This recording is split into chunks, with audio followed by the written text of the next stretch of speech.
এই কুত্তার বাচ্চা, দেখে চলতে পারিস না? এই, ভদ্রভাবে কথা বলেন। আমি ইচ্ছে করে ধাক্কা দিয়ে নেই, আর আপনি দেখে চলতে পারেন না? এই ছোট লোকের বাচ্চা, তোর সাহস তো কম না, আমার মুখে মুখে তর্ক করিস? আপনি আমাকে যা ইচ্ছে তাই বলেন, মা বাবাকে কিচ্ছু বলবেন না, তাহলে কিন্তু। তাহলে কি করবি তুই? তুই জানিস আমি কে? আমি চাইলে 1 সেকেন্ডের মধ্যে তোকে এই কলেজ থেকে বের করে দিতে পারি। আমার চুপ করে থাকা দেখে মেয়েটা আরও কয়েকটা গালি দিল, কিছু হুমকি দিয়েও চলে গেল। চারপাশে কিছু স্টুডেন্ট দাঁড়িয়ে তামাশা দেখছিল। একজন বলল, ভাই, নিজের পায়ে নিজেই কোঠাল দিয়েছ। মানে? মেয়েটাকে জানো? না। কলেজে আজ মনে হয় নতুন? ট্রান্সফার নিয়ে আসছি, 3য় সেমিস্টার। ও আচ্ছা, সেই জন্যই তো। মেয়েটার বাবা এই কলেজের সভাপতি, অনেক ক্ষমতাবান ব্যক্তি, এক নামে সবাই তাকে চেনে। মেয়েটা তার বাবার ভয় দেখিয়ে যা ইচ্ছা তাই করে, ওর সাথে কেউ টাক্কা দিয়ে পারে না। ছেলেটার কথা শুনে আমি হাসতেছি। তারপর ছেলেটা বলল, কি ব্যাপার, হাসছো কেন? না, এমনি। আচ্ছা যাই ভাইয়া, পরে কথা হবে। এরপর ক্লাসের দিকে হাঁটা দিলাম। চলেন এবার আপনাদের পরিচয়টা দিয়ে দিই। আমি জুয়েল, ডিপ্লোমা ইঞ্জিনিয়ারিংয়ে পড়তেছি।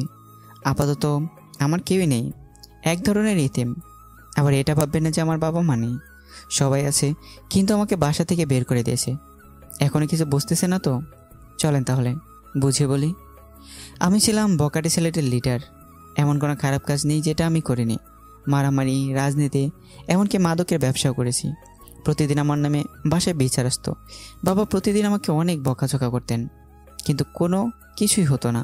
এভাবেই দিন যাচ্ছিল, আর বাবা আমার উপর দিন দিন খেপে কাঠ হয়ে যাচ্ছিল। একদিন আমার এক বন্ধু একটা মেয়েকে প্রপোজ করে, কিন্তু বন্ধু বকাটে বলে মেয়েটা রিজেক্ট করে দেয়। তারপর আমরা মেয়েটার বাসায় গিয়ে ওর বাবাকে মেরে মেয়েটাকে বাসা থেকে তুলে নিয়ে আসি, কিন্তু ভুলবশত কারণে মেয়েটা পালিয়ে যায়। পরে আমাদের সবার নামে মামলা দেয়, সেজন্য বাবাকেও থানায় যেতে হয়। অনেক কষ্টে জরিমানা দিয়ে বাবা আমাকে বাসায় নিয়ে আসে। এরপর সবার সামনে ডানগালে একটা চর বসিয়ে দিয়ে বলে, তোর মতো ছেলের দরকার নেই, আজ থেকে তুই বাসায় থাকতে পারবি না। আমি মনে করবো আমাদের কোনো সন্তান ছিল না। তোর মতো কুলাঙ্গারকে জন্ম দিয়ে আমি ভুল করেছি, বেরিয়ে যা এক্ষুনি বাসা থেকে। যদি জীবনে কখনো ভালো হতে পারিস তখন আমাদের সামনে আসবি, আর না হলে আমি মরে গেলেও আসবি না। মা দাঁড়িয়ে সব কিছু দেখতেছিল, কিছু বলার থাকলেও বলতে পারছে না, কারণ বাবার কথার উপরে কথা বলার সাহস আমার আদৌ হয়ে ওঠেনি।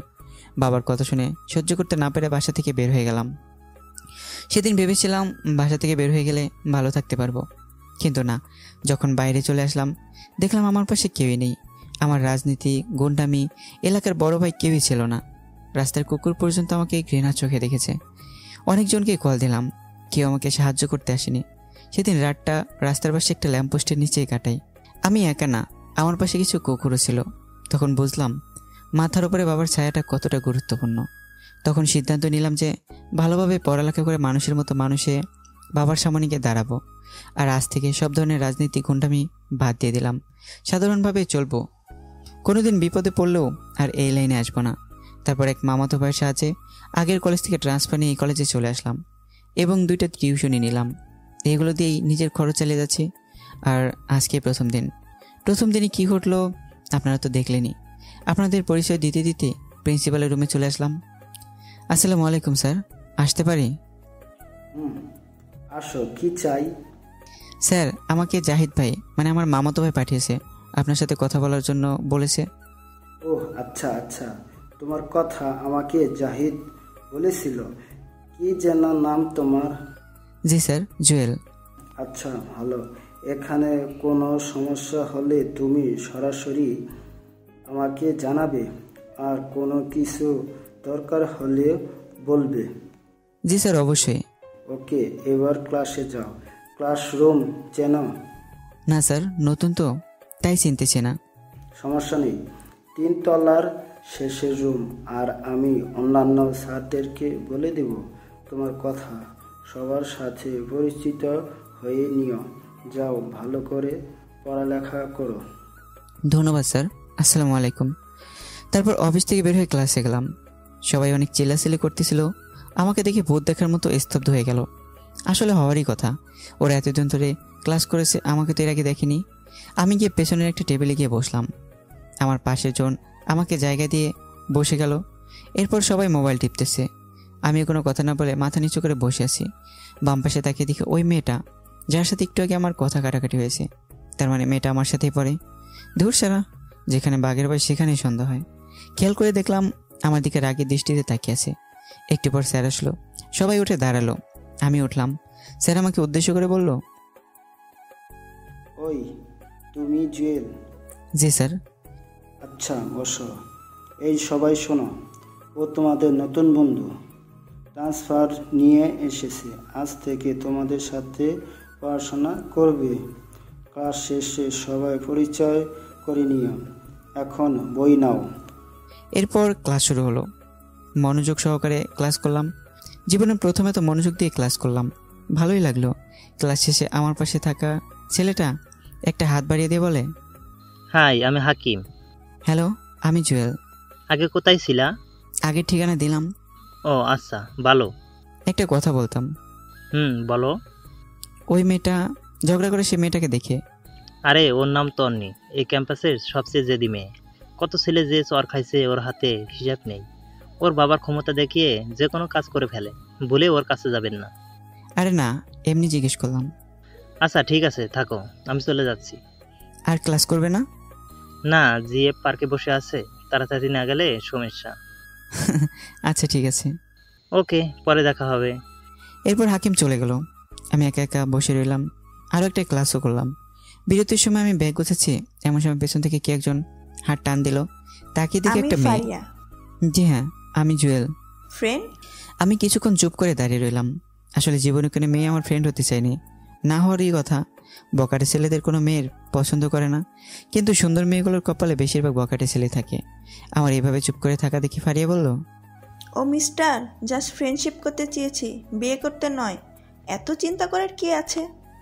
না সরি, ওকে ফ্রেন্ড। আচ্ছা, আজ থেকে একজন অন্যজনকে তুই করে বলবো। আপনি বা তুমি এগুলো আমার পছন্দ না।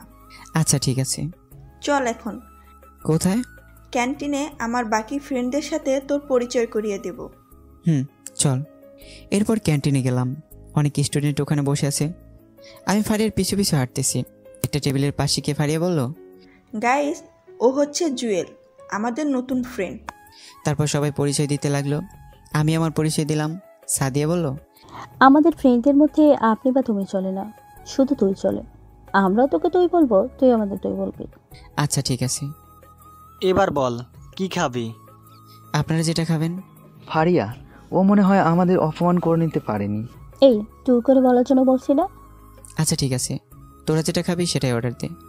আসলে ছেলে মেয়েগুলো এত মিশুক, এত ভালো মেন্টালিটির, ওদের সাথে না মিশলে হয়তো জানতামই না। একদিনে এত আপন করে নিল আমাকে, ভাবতেই ভালো লাগছে। হঠাৎ করে দেখলাম সে ফালতু মেয়েটা আমার দিকে আসছে, চোখ মুখ লাল হয়ে আছে। আমার কাছে এসে পাশ কেটে চলে গেল। অন্য একটা টেবিলে গিয়ে বসলো। আরও কতগুলো গুন্ডি মেয়ে ওর পাশে গিয়ে বসলো। কিছুক্ষণ ওরা নিজেদের কথাই বলল। তারপর পুরো দল আমাদের কাছে আসলো। ওই কান্থর, ও আমার ফ্রেন্ড ফাহিমাকে চোখ মেরেছে। আমি তো পুরো টাসকে খেয়ে গেলাম। তারপর বললাম, আপনার সমস্যা কি? শুরু থেকে আমার পিছনে লাগছেন। কি? আমি তোর পিছে লাগছি? তোর মতো ছোট লোকের পিছে আমি লাগবো? এই তন্নি, তোর সমস্যা কি? ও আজকে এই কলেজে আসলো আর তুই আজকেই ওর পিছনে লাগছিস। তোর এত জলে কেন? ও তোর কি হয়? দেখ তন্নি, ও আমাদের ফ্রেন্ড, শুধু ফ্রেন্ড না, বলতে পারিস বেস্ট ফ্রেন্ড। বাহ, প্রথম দিনই বেস্ট ফ্রেন্ড, আর 2 দিন গেলে তো জামাই বানায় ফেলবি। হ্যাঁ বানাবো, তোর কোনো সমস্যা? যা এখান থেকে। ওই চল সবাই, ওই ছোট লোকের বাচ্চাকে পরে মজা বোঝাবো। সবাই চলে গেল। রাগে মাথায় রক্ত উঠে গেল। শালা বারবার ইচ্ছে করছে আগের রূপে 1 ঘন্টার জন্য ফিরে যাই আর দেখিয়ে দেয় আমি কি জিনিস, ছোট নাকি অন্য কিছু, দেখিয়ে দেই। আমার চুপ থাকা দেখে সাদিয়া বলল, কি রে, তোর সাথে তন্নির আগে কিছু হয়েছে? তারপর পুরো ঘটনা বললাম। আচ্ছা বাদ দে, মেয়েটা ফালতু, বারবার ক্ষমতা দেখিয়ে যা ইচ্ছে তাই করে, ওর থেকে দূরে থাকিস। তারপর খাওয়া দাওয়া করে বাসায় চলে গেলাম। প্রথম দিন ভালোই কাটছে। যদি তন্নি মেয়েটার সাথে এতগুলো না ঘুরতো তাহলে আরও ভালো হতো। রাতে শুয়ে ভাবছি, অচেনা একটা ছেলের সাথে তন্নি এমন কেন করলো? তবে তন্নি মেয়েটা কিন্তু অনেক সুন্দর। প্রথম দেখায় যে কেউ প্রেমে পড়বে। রাগটা একটু বেশি মনে হয়। এগুলো ভাবতে ভাবতে কখন যে ঘুমিয়ে গেছে মনে নেই। সকালে ঘুম থেকে উঠে টিউশনি করে কলেজে চলে গেলাম। গেট পার হয়ে একটু ভেতরে গেলাম। গাছতলায় তন্নির অনেকগুলো গুন্ডি ফ্রেন্ডস বসে একটা ছেলেকে র্যাক দিচ্ছে। ছেলেটা কান ধরে এক পায়ের উপর দাঁড়িয়েছে। আমি দেখেও না দেখার ভান করে চলে যাচ্ছে। এমন সময় একটা মেয়ে আমাকে ডাক দিল। ওই চিকনা। আমি চুপ করে আছি। ওই তোকে বলছি, এদিকে আয়। কি হয়েছে? কি সমস্যা? ডাকছেন কেন? সিনিয়রদের কিভাবে সম্মান দিতে হয় সেটাও জানিস না? মানে সিনিয়র কে? কে আবার? আমরা কি সিনিয়র না? ও হ্যালো, আমরা সেম ব্যাচের। ওকে। তোর তো সাহস কম না, মুখে মুখে তর্ক করিস। সাহসের কি দেখেছেন এখনো?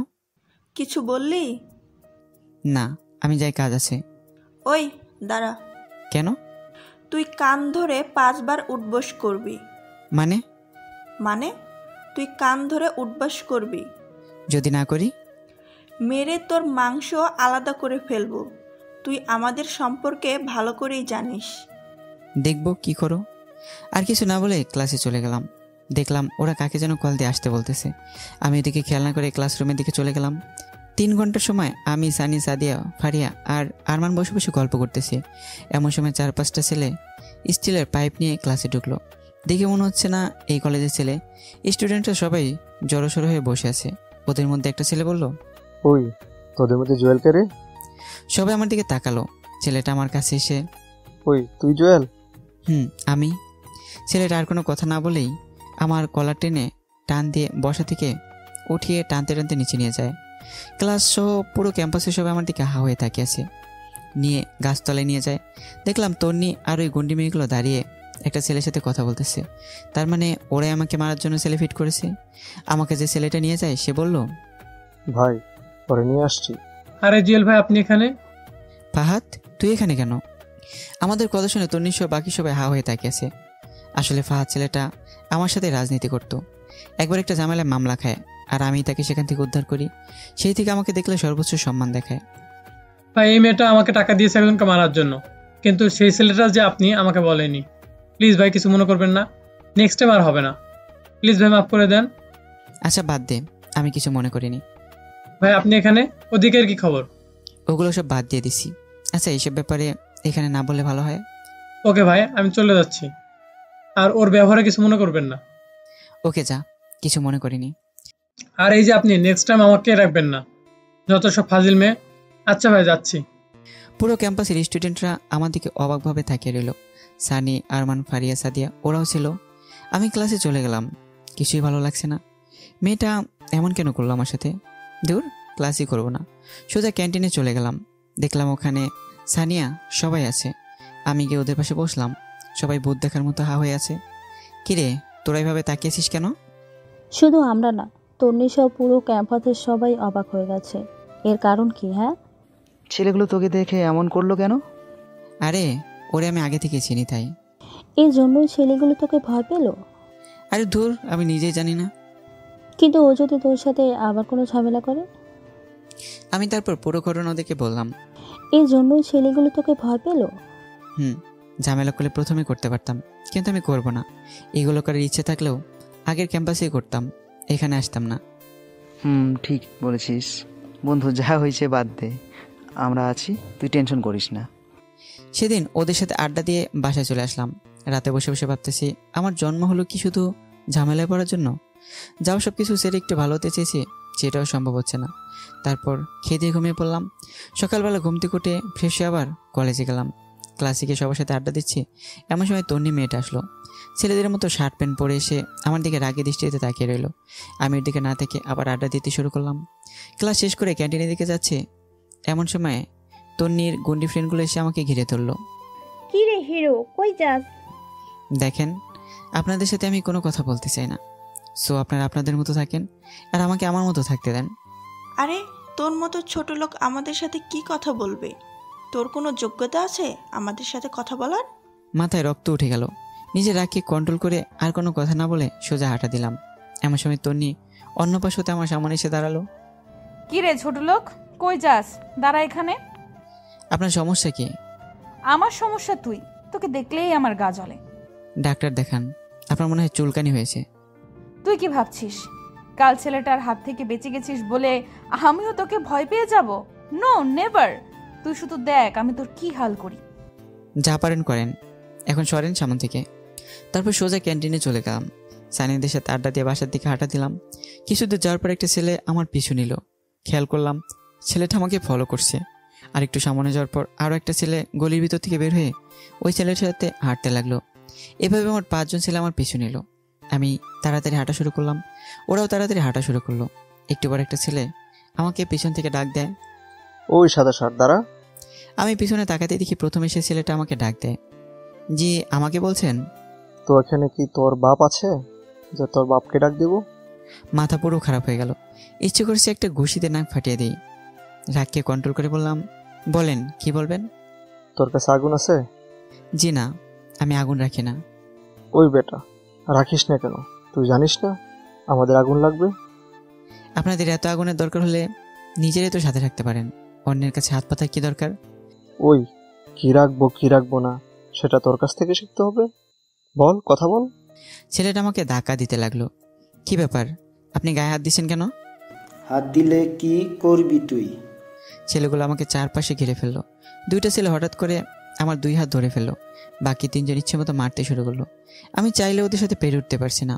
একটা ছেলে আমার মাথায় অনেক জোরে একটা আঘাত করে। তারপর আর কিছু মনে নেই। যখন জ্ঞান ফিরলো নিজেকে হাসপাতালে আবিষ্কার করলাম। দেখলাম সানি, আরমান আর ফারিয়া আমার পাশে বসে আছে, আমার মাথায় ব্যান্ডেজ করা। কিরে, তোরা এখানে? এখন কেমন লাগছে তোর? ভালোই। তোদের কি অবস্থা বল? আমরা ঠিক আছি। বল, তোর এই অবস্থা কে করলো? ওই আরমান, তুই পাগল? ওর মাত্র জ্ঞান আসলো আর তুই এখনই ওকে প্রশ্ন করা শুরু করে দিলি? ও আগে সুস্থ হোক, তারপর সব কিছু জানতে পারবি। সাদিয়া কইরে? ওর আম্মু অসুস্থ, বাসা চলে গিয়েছে, একটু আগেই এখানে ছিল। তুই আজকে আর মেসে যাওয়ার দরকার নেই, আমাদের বাসায় চল, ভালো হলে তারপর মেসে যাবি।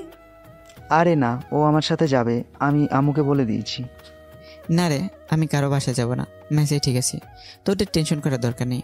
তোরা বরং এখন যা, পারলে বিকেলবেলা আসিস, আর না পারলে আসার দরকার নেই, আমি বাসায় যেতে পারবো। আরে মাথা খারাপ নাকি? তোকে এভাবে রেখে যাবো না? এ ফারিয়া, তুই মেয়ে মানুষ, বাসায় বকাঝকা করবে, তুই বরং বাসায় চলে যা। আমরা জুয়েলকে বাসায় দিয়ে এসে তারপর যাব। আচ্ছা ঠিক আছে, কোনো দরকার হলে কল দিস। ওকে, যা তাহলে, কালকে ক্যাম্পাসে আসলে দেখা হবে। এরপর ফারিয়া চলে গেল। সানি আর আয়মান বিকেল পর্যন্ত আমার সাথেই ছিল। বিকেলবেলা আবার ম্যাচে ফিরে গেলাম। এখন মোটামুটি ভালোই লাগছে। এভাবে প্রায় 1 সপ্তাহ কেটে যায়। সানি, আয়মান সময় পেলে সে দেখা করে যায়। ফারিয়া, সাদিয়াও কয়েকবার আসছিল আর নিয়মিত গ্রুপে কথা হয়। 1 সপ্তাহ পর কলেজে যাওয়ার জন্য রেডি হলাম। সানি আর আয়মান আমার সাথেই গেল। ভিতরে গেলাম, দেখলাম ফারিয়া, সাদিয়া অনেকগুলো মেয়ের সাথে আড্ডা দিচ্ছে। আমাদের দেখে এদিকে আসলো। কি রে, আসছিস? চল ক্লাসে যাই, অনেকদিন ক্লাস করিনি। আরে আজব, তোরা তো প্রতিদিনই কলেজে আসিস, তাহলে ক্লাস করিসনি কেন? আরে বেটা, তোরে ছাড়া ক্লাস করে কেন মজা আছে? চল ক্লাসে চল। চল। আচ্ছা শোন, 2টা ক্লাস করে চলে আসবো। কেন? আজকে একটু ঘুরতে যাব, অনেকদিন কোথাও ঘুরতে যাই না। আচ্ছা, দেখা যাবে, এখন চল। তৃতীয় ওঠার সাথে সাথে দেখলাম ওই গন্ডি তন্নি মেয়েটা তার ফালতু বান্ধবীগুলোর সাথে দাঁড়িয়ে দাঁড়িয়ে হাসাহাসি করতেছে। আমাদের দেখে এগিয়ে আসলো। কিরে, তুই এখনো বেঁচে আছিস? আমি তো ভাবছি সেদিনই মরে গেছিস। ওই, তোর সমস্যা কি রে? তুই ওর সাথে এমন করলি কেন? ভাগ্যিস সেদিন আমরা ছিলাম না, তাহলে দেখতি। তন্নির সাথে সাথে সানির কলার চেপে ধরে, তারপর বলে, কি দেখাতি তুই? ডানা গজাইছে তাই না? বেশি পাকনামি করলে আজই টিসি দিয়ে লাথি দিয়ে কলেজ থেকে বের করে দিব। দেখি তোর কোন বাপ আমার কি করতে পারে। এই, তোর বাবা কলেজের সভাপতি বলে যা ইচ্ছে তাই করবি নাকি? তুই চুপ থাক, শালা ফালতু। তন্নি, তুই কিন্তু বেশি করে ফেলছিস। এই কলেজে আমরা বেতন দিয়ে পড়ালেখা করি, তোর বাবার টাকায় পড়ি না। সো কথাবার্তা ঠিক করে বলবি। ওই, এই ছোট লোকের বাচ্চার জন্য তোদের এত দরদ কেন? ও ছোট লোক হোক আর যাই হোক, ও আমাদের ফ্রেন্ড, আর ওর বাবা তোর 14 গোষ্ঠীকে কিনতে পারবে।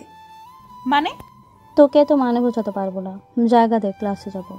ওই শোন, তোরা খুব ভালো করে জানিস আমি জিনিস, সো এখনো সময় আছে। ওই ছোট লোকের বাচ্চার সাথে আর মিশবি না। সেটা তোকে জিজ্ঞেস করে আমরা করব না।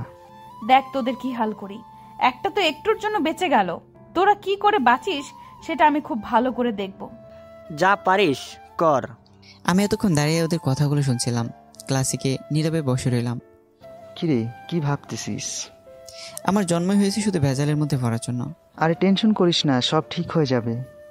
তারপরও যদি তন্নি তোদের কোনো ক্ষতি করে, ওর তো বিশ্বাস নেই। আরে কিছু করতে পারবে না। তারপরও একটু পর স্যার আসলো, এসে প্রি টেস্ট পরীক্ষার কথা জানিয়ে দিয়ে গেল। 1 সপ্তাহ পর পরীক্ষা।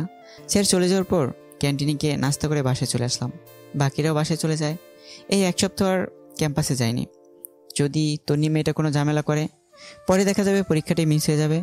তার চেয়ে ভালো কলেজে না যাওয়াটাই উত্তম। সানি আর আইমানের সাথে বিকেলবেলা বসে বসে আড্ডা দিতাম। দেখতে দেখতে পরীক্ষার দিন চলে আসলো। রেডি হয়ে কলেজে চলে গেলাম। গেটের সামনে আইমানের সাথে দেখা। কিরে, আসছিস? আমি তোর জন্যই দাঁড়িয়ে আছি। বাকিরা কোথায়? ওরা ছিল, আমি পাঠিয়ে দিয়েছি। ও আচ্ছা, চল রুমে যাই। হল রুমে গেলাম। সানিকে দেখলাম এক দৃষ্টিতে সাদিয়ার দিকে তাকিয়ে আছে। আমি গিয়ে ওর কাঁধে হাত দিলাম।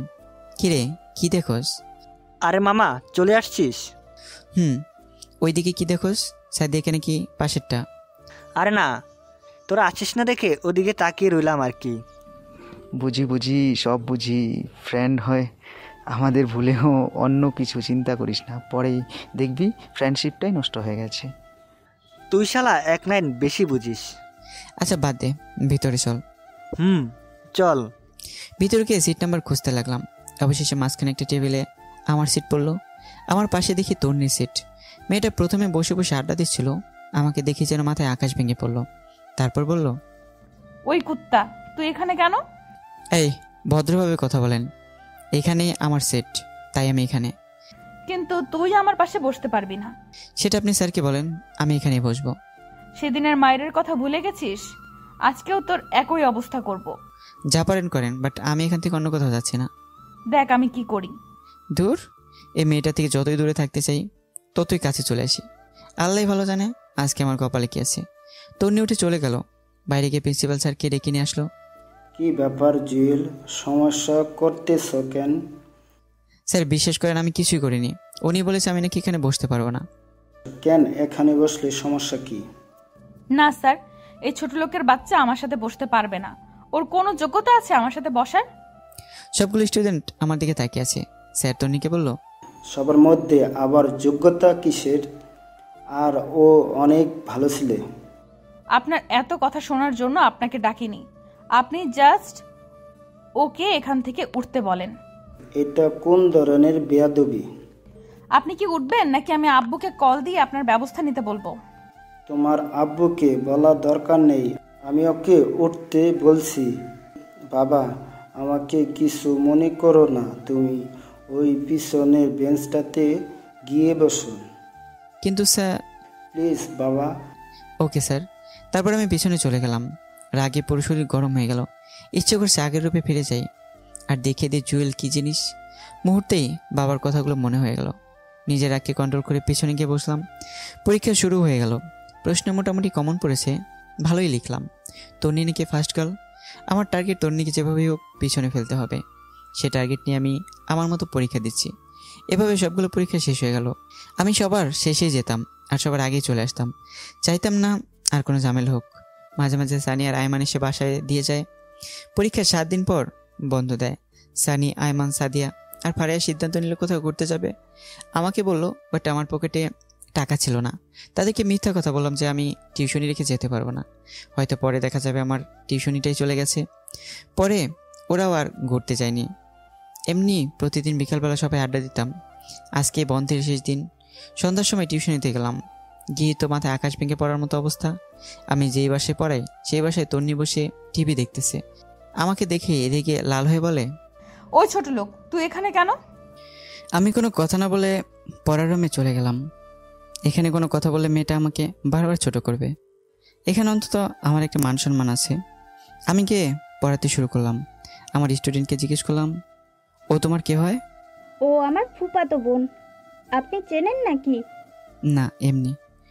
আরে ভাইয়া, ও তো আপনাদের ওই কলেজেই পড়ে, দেখেননি কখনো? একবার মনে হয় দেখেছিলাম, সেই জন্যই তোমাকে জিজ্ঞেস করলাম। আচ্ছা বাদ দাও, তুমি বই বের করো। এরপর বই বের করে পড়াতে শুরু করলাম। তন্নি আমাকে দেখে ওর মামিকে, মানে আমার স্টুডেন্টের আম্মুকে বারবার কি যেন বলতেছে। ওর মামিও কি যেন চিন্তা করলো। তারপর কাকে কল দিয়ে কথা বললো। আমি ওইদিকে খেয়াল করলাম ওরা কি করতেছে, কিন্তু স্পষ্ট বোঝা যাচ্ছে না। আমি পড়ানো শেষ করে যেই বাইরে চলে যাব, এমন সময় স্টুডেন্টের আম্মু এসে আমাকে বলে, এই নাও কি এখানে আন্টি? তোমার এই মাসের বেতন। কিন্তু আন্টি, আমার তো এখনো মাস শেষ হয়নি। জানি, কিন্তু তোমার পড়ানো আমাদের ভালো লাগছে না, তাই আমরা লিজার জন্য অন্য টিচার ঠিক করেছি। তোমার আর আসার দরকার নেই। মুহূর্তে পায়ের নিচ থেকে মাটি সরে যেতে লাগলো। এই দুইটা টিউশনি দিয়ে আমি পড়ালেখার খরচ চালাই, খাওয়া দাওয়া করি, আর তন্নি আমার পেটে লাথি দিল। বাহ, আসলেই নিয়তি কী থেকে কি করে বলা যায় না। আমি আর কোনো কথা না বলে ওই বাসা থেকে চলে আসলাম। তন্নিকে দেখলাম দাঁড়িয়ে দাঁড়িয়ে হাসতেছে। ফকিন্নি, তোরে যদি কোনোদিন জায়গা মতো পাই, তখন বোঝাবো জয়েল কী জিনিস। আপাতত এই শহরে, এই ক্যাম্পাসে নতুন, তাই কিছু করছি না। নিজের ফাউন্ডেশনটা ঠিক করে নিই, তারপর দেখবি। পরের দিন কলেজ খুললো, কিন্তু গেলাম না। কেমন যেন বিরক্ত লাগতেছে। সানি, আইমান অনেকবার কল দিছে, ধরিনি। রাস্তায় বের হলাম, দু একটা টিউশনি পাই, তাহলে আপাতত চিন্তাটা কমবে। কিন্তু এই নিষ্ঠুর শহরে কোনো কিছুই সহজে পাওয়া যায় না। মাথার উপর বাবার ছায়া, সে জিনিসটা কি এখন হারে হারে বসতেছি। ইচ্ছে করছে আবার আব্বু আম্মুর কাছে ফিরে যাই, কিন্তু সেটা অসম্ভব। আমি যেই কাজগুলো করেছি সেগুলোর জন্য আব্বু আম্মু জীবন আমাকে ক্ষমা করবে না। সেদিন বাসায় এসে খাওয়া দাওয়া না করে ঘুমিয়ে গেলাম। ঘুম থেকে উঠে দেখি ফারিয়া কয়েকবার কল দিয়েছে। আমি ব্যাক করলাম। কি রে, কি অবস্থা? ওই হারামি, কল ধরছিস না কেন? সরি রে, ঘুমেছিলাম। বল কি হয়েছে? কালকে ক্যাম্পাসে আসিসনি কেন? কালকে তোকে স্যারেরা অনেক খুঁজেছিল। কেন, আমি আবার কি করলাম? আগে বল, ট্রিট দিবি? আচ্ছা বাবা, দিব। এখন বল কি হয়েছে? তুই আমাদের ডিপার্টমেন্টের মধ্যে ফার্স্ট হয়েছিস। কংগ্রাচুলেশনস দোস্ত। আরে কি বলিস, সত্যি নাকি? তোর কি মনে হয় আমি মিথ্যা বলছি? আচ্ছা ঠিক আছে, তোরা ক্যাম্পাসে থাক, আমি আসতেছি। তাড়াতাড়ি রেডি হয়ে ক্যাম্পাসে চলে গেলাম। মনের মধ্যে অন্যরকম একটা আনন্দ হয়ে যাচ্ছে। তন্নি, শালি এবার ঠেলা বুঝ। বাবা সভাপতি আর নিজে একটু মেধাবী হওয়ার কারণে যা ইচ্ছা তাই বলেছিস। এবার তোকে বোঝাবো আমি কি জিনিস। কলেজে চলে গেলাম, সবাই ছিল, আমি কি ওদের সাথে হাত মিলালাম। বাকি যারা আছে সবাই এসে কথা বলে গেল। নিজের কাছেও ভালো লাগছে। আয়মানকে দেখলাম একদম হিরো সেজে এসেছে। আমি কে জিজ্ঞেস করলাম, কে রে, আজকে এমন সাজুগুজু ঘটনা কি? দাঁড়া, একটু পর বলছি। এখন বলে সমস্যা কি? সাদিয়া আর ফারিয়া চলে যাক। ওরা সহজে যাবে না, তুই বরং এক কাজ কর, পুকুর পাড়ে চলে যা, আমি সানিকে নিয়ে আসতেছি। পরে আমি সানিকে সিস্টেম করে পুকুর পাড়ে নিয়ে গেলাম। এবার বল কি হয়েছে? কিভাবে যে বলি। এ শালা, আমরা কি তোর শ্বশুর লাগি যে লজ্জা পাচ্ছিস? বল, কি বলবি? দোস্ত, সাদিয়াকে আমি ভালোবাসি, সিস্টেম করে দে না। কোন সাদিয়া? আমাদের বন্ধু সাদিয়া। কি, তুই আর মেয়ে পেলি না? আরে কি করব বল, সেই প্রথম থেকেই ওরে ভালোবাসি, কিন্তু বলতে পারছি না, যদি ফ্রেন্ডশিপ নষ্ট করে দেয় তাই। তোরা না করলে কে করবে বল? আচ্ছা, টেনশন করার দরকার নেই, দেখি কি করা যায়। আজকে বলে দে। শালা পাগল হয়ে গেছে। আরে আজকে না, সময় করে। আচ্ছা, কয়েকদিন পর তোর জন্মদিন, সেদিন না হয় দিস, আমি শিখিয়ে দেব। থ্যাঙ্কস দোস্ত। এখন থ্যাঙ্কস দেওয়ার দরকার নাই, যখন কাজ হবে তখন দিস। এখন চল বাইরে যাই। চল, ওরা বসে আছে। তারপর বাইরে চলে আসলাম। বাইরে এসে আমি, সানি, আয়মান, সাদিয়া আর ফারিয়া বসে আড্ডা দিচ্ছি। এমন সময় তন্নি পুরো গ্যাং নিয়ে আমাদের সামনে আসলো। এসে আমার গলা চেপে ধরলো। ওই, খুব হিরো হয়ে গেছিস না? তুই এই ক্যাম্পাস ছেড়ে চলে যাবি? যদি না যাই কি করবি তুই? এই তো সমস্যা, সব সময় গুন্ডামি মস্তানি ছাড়া আর কোনো তোর কাজ নেই। ওই, তুই চুপ থাক, তোর মতো ফালতুর সাথে কথা নাই। দাঁড়া, তোরও ব্যবস্থা নিতেছি। খুব পাকা গুছিয়েছে তাই না? তোকে জানো দ্বিতীয়বার আর না দেখি। কি করবি দেখলে? তোর তো সাহস কম না, তুই আমার মুখে মুখে তর্ক করিস। দেখ এবার আমি কি করি। আরে যা যা, যা পারিস কর, আমার চুলও ছিঁড়তে পারবি না। দেখবি কি করি, এখনো সময় আছে, চলে যা। তোর মেজাজটাই খারাপ করে দিল। না, আর এখানে থাকবো না, আমার জন্য আমার বন্ধুদের সমস্যা হতে পারে। আয়মান আর সাদের রিলেশনটা করে দিয়ে চলে যাব। কলেজ শেষ, চলে যাচ্ছি। এমন সময় একটা ছেলে আমাকে পিছন থেকে ডাক দেয়। আমি পিছনে তাকা দিয়ে দেখি সেদিনই সেই ছেলেটা যে প্রথম আমার গায়ে হাত দিয়েছিল। কি ভাই, সমস্যা কি আপনার? সেদিনের মায়েরে মনে হয় তোর পেট ভরেনি। মানে আজকেও তোকে মারার জন্য টাকা দিয়েছে। এখন তুই বল, তোকে কি করব? তো মারেন, টাকা যেহেতু খেয়েছেন তো মারেন। মনে রাখবেন, বিনা অন্যায়ে কাউকে আঘাত করলে সেটার ফল আপনিও পাবেন। আচ্ছা শোন, তোকে আজকের মতো ছেড়ে দিলাম, কিন্তু একটা শর্তে। কি শর্ত? তোকে এই ক্যাম্পাস থেকে চলে যেতে হবে, আর 1 সেকেন্ডও এখানে থাকতে পারবি না। আমি চুপ। কিরে, কিছু বলিস না কেন রে? ওকে, চলে যাব। আপনার ম্যাডামকে বলবেন শান্তিতে থাকতে। তুই গেলেই উনি শান্তিতে থাকবে। আমি আর কোনো কথা না বলে বাসার দিকে হাঁটা দিলাম। চিন্তা করলাম আর না থাকে বেটার হবে। আয়মান যে সাদিককে প্রপোজ করবে বলেছিল সেটার কি হবে? তোর যা হবার হবে, আগে ওদের দুজনকে মিলিয়ে দিয়ে যায়। কিন্তু সাদিয়ার বার্থডে তো আর কয়েকদিন পর। কয়েকদিন ক্যাম্পাসে গেলে ছেলেগুলো আবার আক্রমণ করবে। এবার আক্রমণ করলে আর বেঁচে থাকবো বলে মনে হয় না। তার চেয়ে বেটার কয়েকদিন ক্যাম্পাসে যাব না। এভাবে কয়েকদিন চলে গেল। সানি আয়মান বারবার কল দিয়ে কারণ জানতে চাইলো। আমি অসুস্থ বলে কাটিয়ে দিলাম। অবশেষে সাদিয়ার বার্থডে চলে আসলো। আগামীকাল সাদিয়ার বার্থডে। আজকে থেকে সবাই মিলে প্রিপারেশন নেওয়া শুরু করলাম, কিভাবে কি করব। বিকেলবেলা সানি আয়মান আর আমি দিঘির পাড়ে গেলাম। দোস্ত কেমনে কি করবো একটু তো বল। কেকের অর্ডার দিয়েছিস? আমি আসার সময় দিয়ে আসছি। গুড। কেকের মধ্যে একটা রিং লুকানো থাকবে, আমরা 3 জন ছাড়া আর কেউই যেন না জানে। অনুষ্ঠান করবি কোথায়? সিজলার রেস্টুরেন্ট করলে কেমন হয়? আরে না, ক্যাম্পাসেই করব। ফারিয়াকে বলে দিব আমাদের ডিপার্টমেন্টে সবগুলো মেয়েকে নিয়ে আসার জন্য। ক্যাম্পাসে কোথায় করবি? আমাদের ক্লাসে। ক্লাস শুরু হওয়ার আগে আমরা আমাদের সব কাজ সেরে ফেলবো। আচ্ছা, ও প্রপোজ কিভাবে করবে? বলছি, আয়মান শোন। বল। এই স্টাইলে প্রবেশ করবি। একটা কাব্য মুখস্থ করতে বললাম। আচ্ছা, সাদিয়া যদি রাজি না হয়? সেটা পরে দেখা যাবে, আগে প্রপোজ তো কর। আমরা আছি, টেনশন করিস না। আশা করি অ্যাকসেপ্ট করবে। দোয়া কর দোস্ত। আচ্ছা, এখন কিছু কেনাকাটা করতে হবে। কি কি কিনবি? আগে বাজারে চল, তারপর না হয় দেখা যাবে। ওকে চল। আচ্ছা, আরেকটা কথা। কি? সেম কালারের পাঞ্জাবি কিনে নেই, কালকে পরবো। আচ্ছা ঠিক আছে। এরপর 3 জন মিলে অনেক কেনাকাটা করলাম। জন্মদিনে যতগুলো আইটেম আছে তার চেয়ে একটু বেশিই কিনলাম। সবগুলো কেনাকাটা শেষ।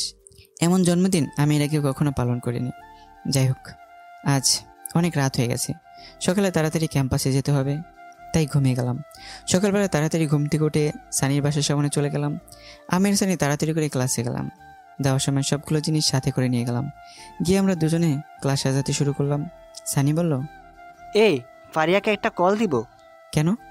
ফারিয়াকে না ডাকলে হয়তো মনে কষ্ট নিবে। সাদিয়াকে ডাকার দরকার নাই। আচ্ছা ঠিক আছে, কল দে। সানি ফারিয়াকে কল দিল। হ্যালো ফারিয়া, কই তুই?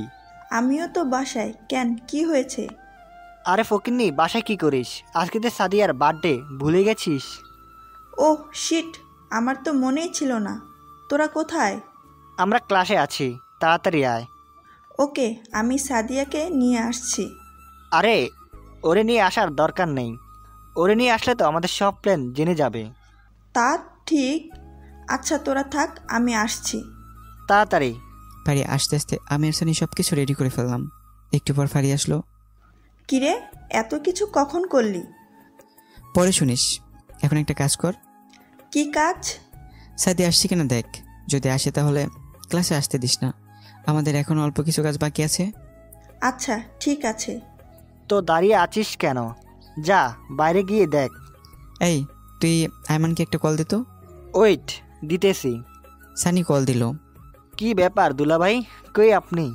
আরে বেটা, এমনে বলিস কেন? শরম লাগে তো।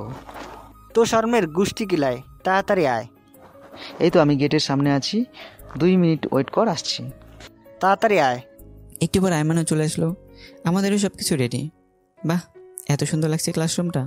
দেখে শরীরে একটা ভাব চলে আসলো। বন্ধু, আমার তো শরীর কাঁপতেছে। কেন?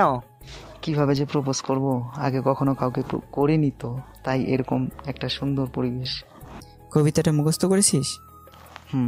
ওটা মনে মনে রিভিশন দে। দিতেছি তো। কথা বলতেছি এমন সময় ফারিয়া কল দিল। হ্যালো জুয়েল। বল। সাদিয়া তো আসছে, এখন কি করব? আচ্ছা নিচে দাঁড়া, আমি আসতেছি। তাড়াতাড়ি আয়। এরপর আমি চলে গেলাম। যাওয়ার সময় সানিকে বললাম সবগুলো ফ্রেন্ডকে ক্লাসে ডেকে নিয়ে আসতে। এরপর আমি নিচে চলে গেলাম। গিয়ে দেখি ফারিয়া আর সাদিয়া দাঁড়িয়ে দাঁড়িয়ে কথা বলতেছে। আমি যাওয়ার পর, কি রে, তোর আবার কি হয়েছে? কেন, আমার আবার কি হবে? নীল পাঞ্জাবি গায়ে দিয়ে আসলে ঘটনা কি? আরে কিসের ঘটনা? এমনি একটা কারণ আছে। তোর কারণটা কি আমরা জানতে পারি না? ওই সব জানতে পারবি, এখন ক্লাসে চল। ওকে চল। ওই দাঁড়া। আবার কি হলো? আমি কোনো কথা না বলে ওর চোখগুলো আড়াল করে ধরলাম। কি রে, চোখ ধরেছিস কেন?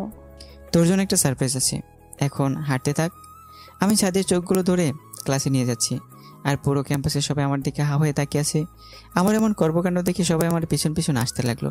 যাই হোক, অবশেষে ক্লাসে নিয়ে গেলাম। ক্লাসের অনেক বন্ধু ছিল। আমি ক্লাসে নিয়ে গিয়ে ওর চোখ খুলে দিলাম আর বললাম, সারপ্রাইজ। একসাথে সবাই বলে উঠলো, হ্যাপি বার্থডে। আমি বললাম, happy birthday Sadia, happy birthday to you. Sadia এমন কাণ্ড দেখে অনেক অবাক হয়ে যায়, আর সাথে সাথে আমাকে জড়িয়ে ধরে। সাদিয়া যখন আমাকে জড়িয়ে ধরে, তখন বেচারা আয়মানের এক বুক কষ্ট নিয়ে আমার দিকে তাকায়, মনে মনে বলল, শালা সারা জীবন তোকেই জড়িয়ে ধরবে। তারপর আমি বললাম, যা কেকটা কাট। সাদিয়া কেক কাটতে গেল। সানি কয়েকজন বন্ধুর হাতে অনেকগুলো বাজি দিয়ে দিল। সবাই বাজি ফাটাইতেছে, আবার অনেকে এক্সপ্রে মারতেছে। এসব কাণ্ড দেখে ফারি অনেক অবাক হয়ে গেল। সাদিয়া মোমবাতি নিভেল। সবাই একসাথে উইশ করলাম। যখন সে কেক কাটবে, তখন কেকের ভেতর থেকে একটা রিং বের হয়। রিং দেখে সাদিয়া আরও বেশি অবাক হয়ে যায়।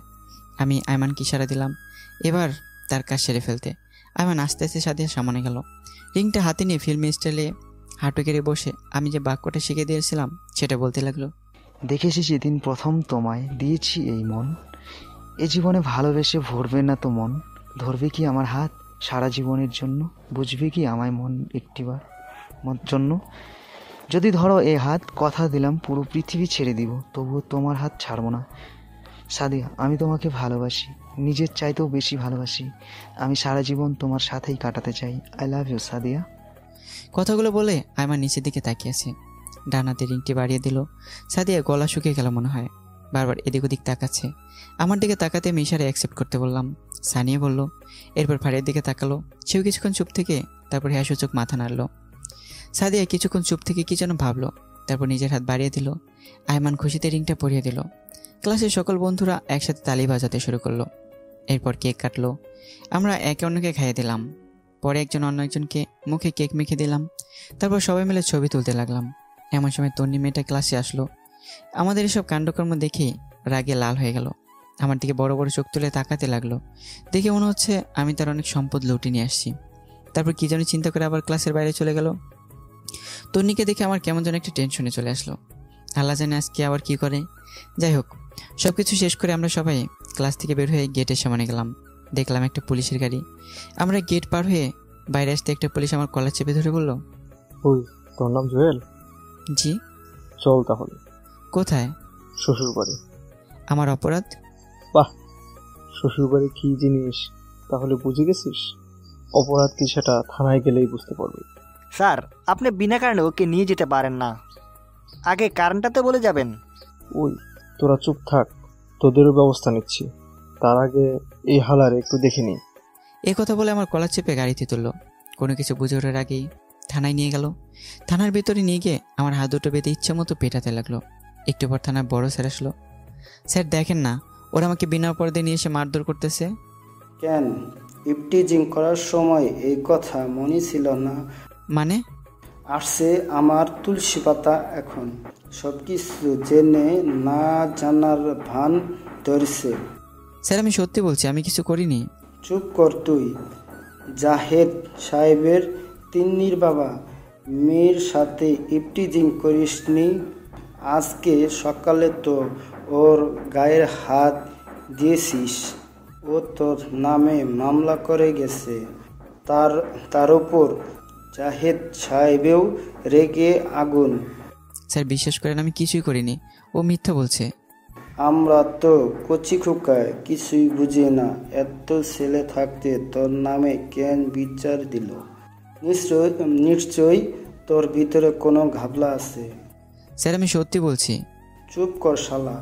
ওই কনস্টেবল, ওর হাত পা বেঁধে ইচ্ছা মতো পিটাও, সত্য কথা বের করেই ছাড়বে। তারপর দুইটা পুলিশ এসে আমাকে বেঁধে পিটাতে শুরু করলো।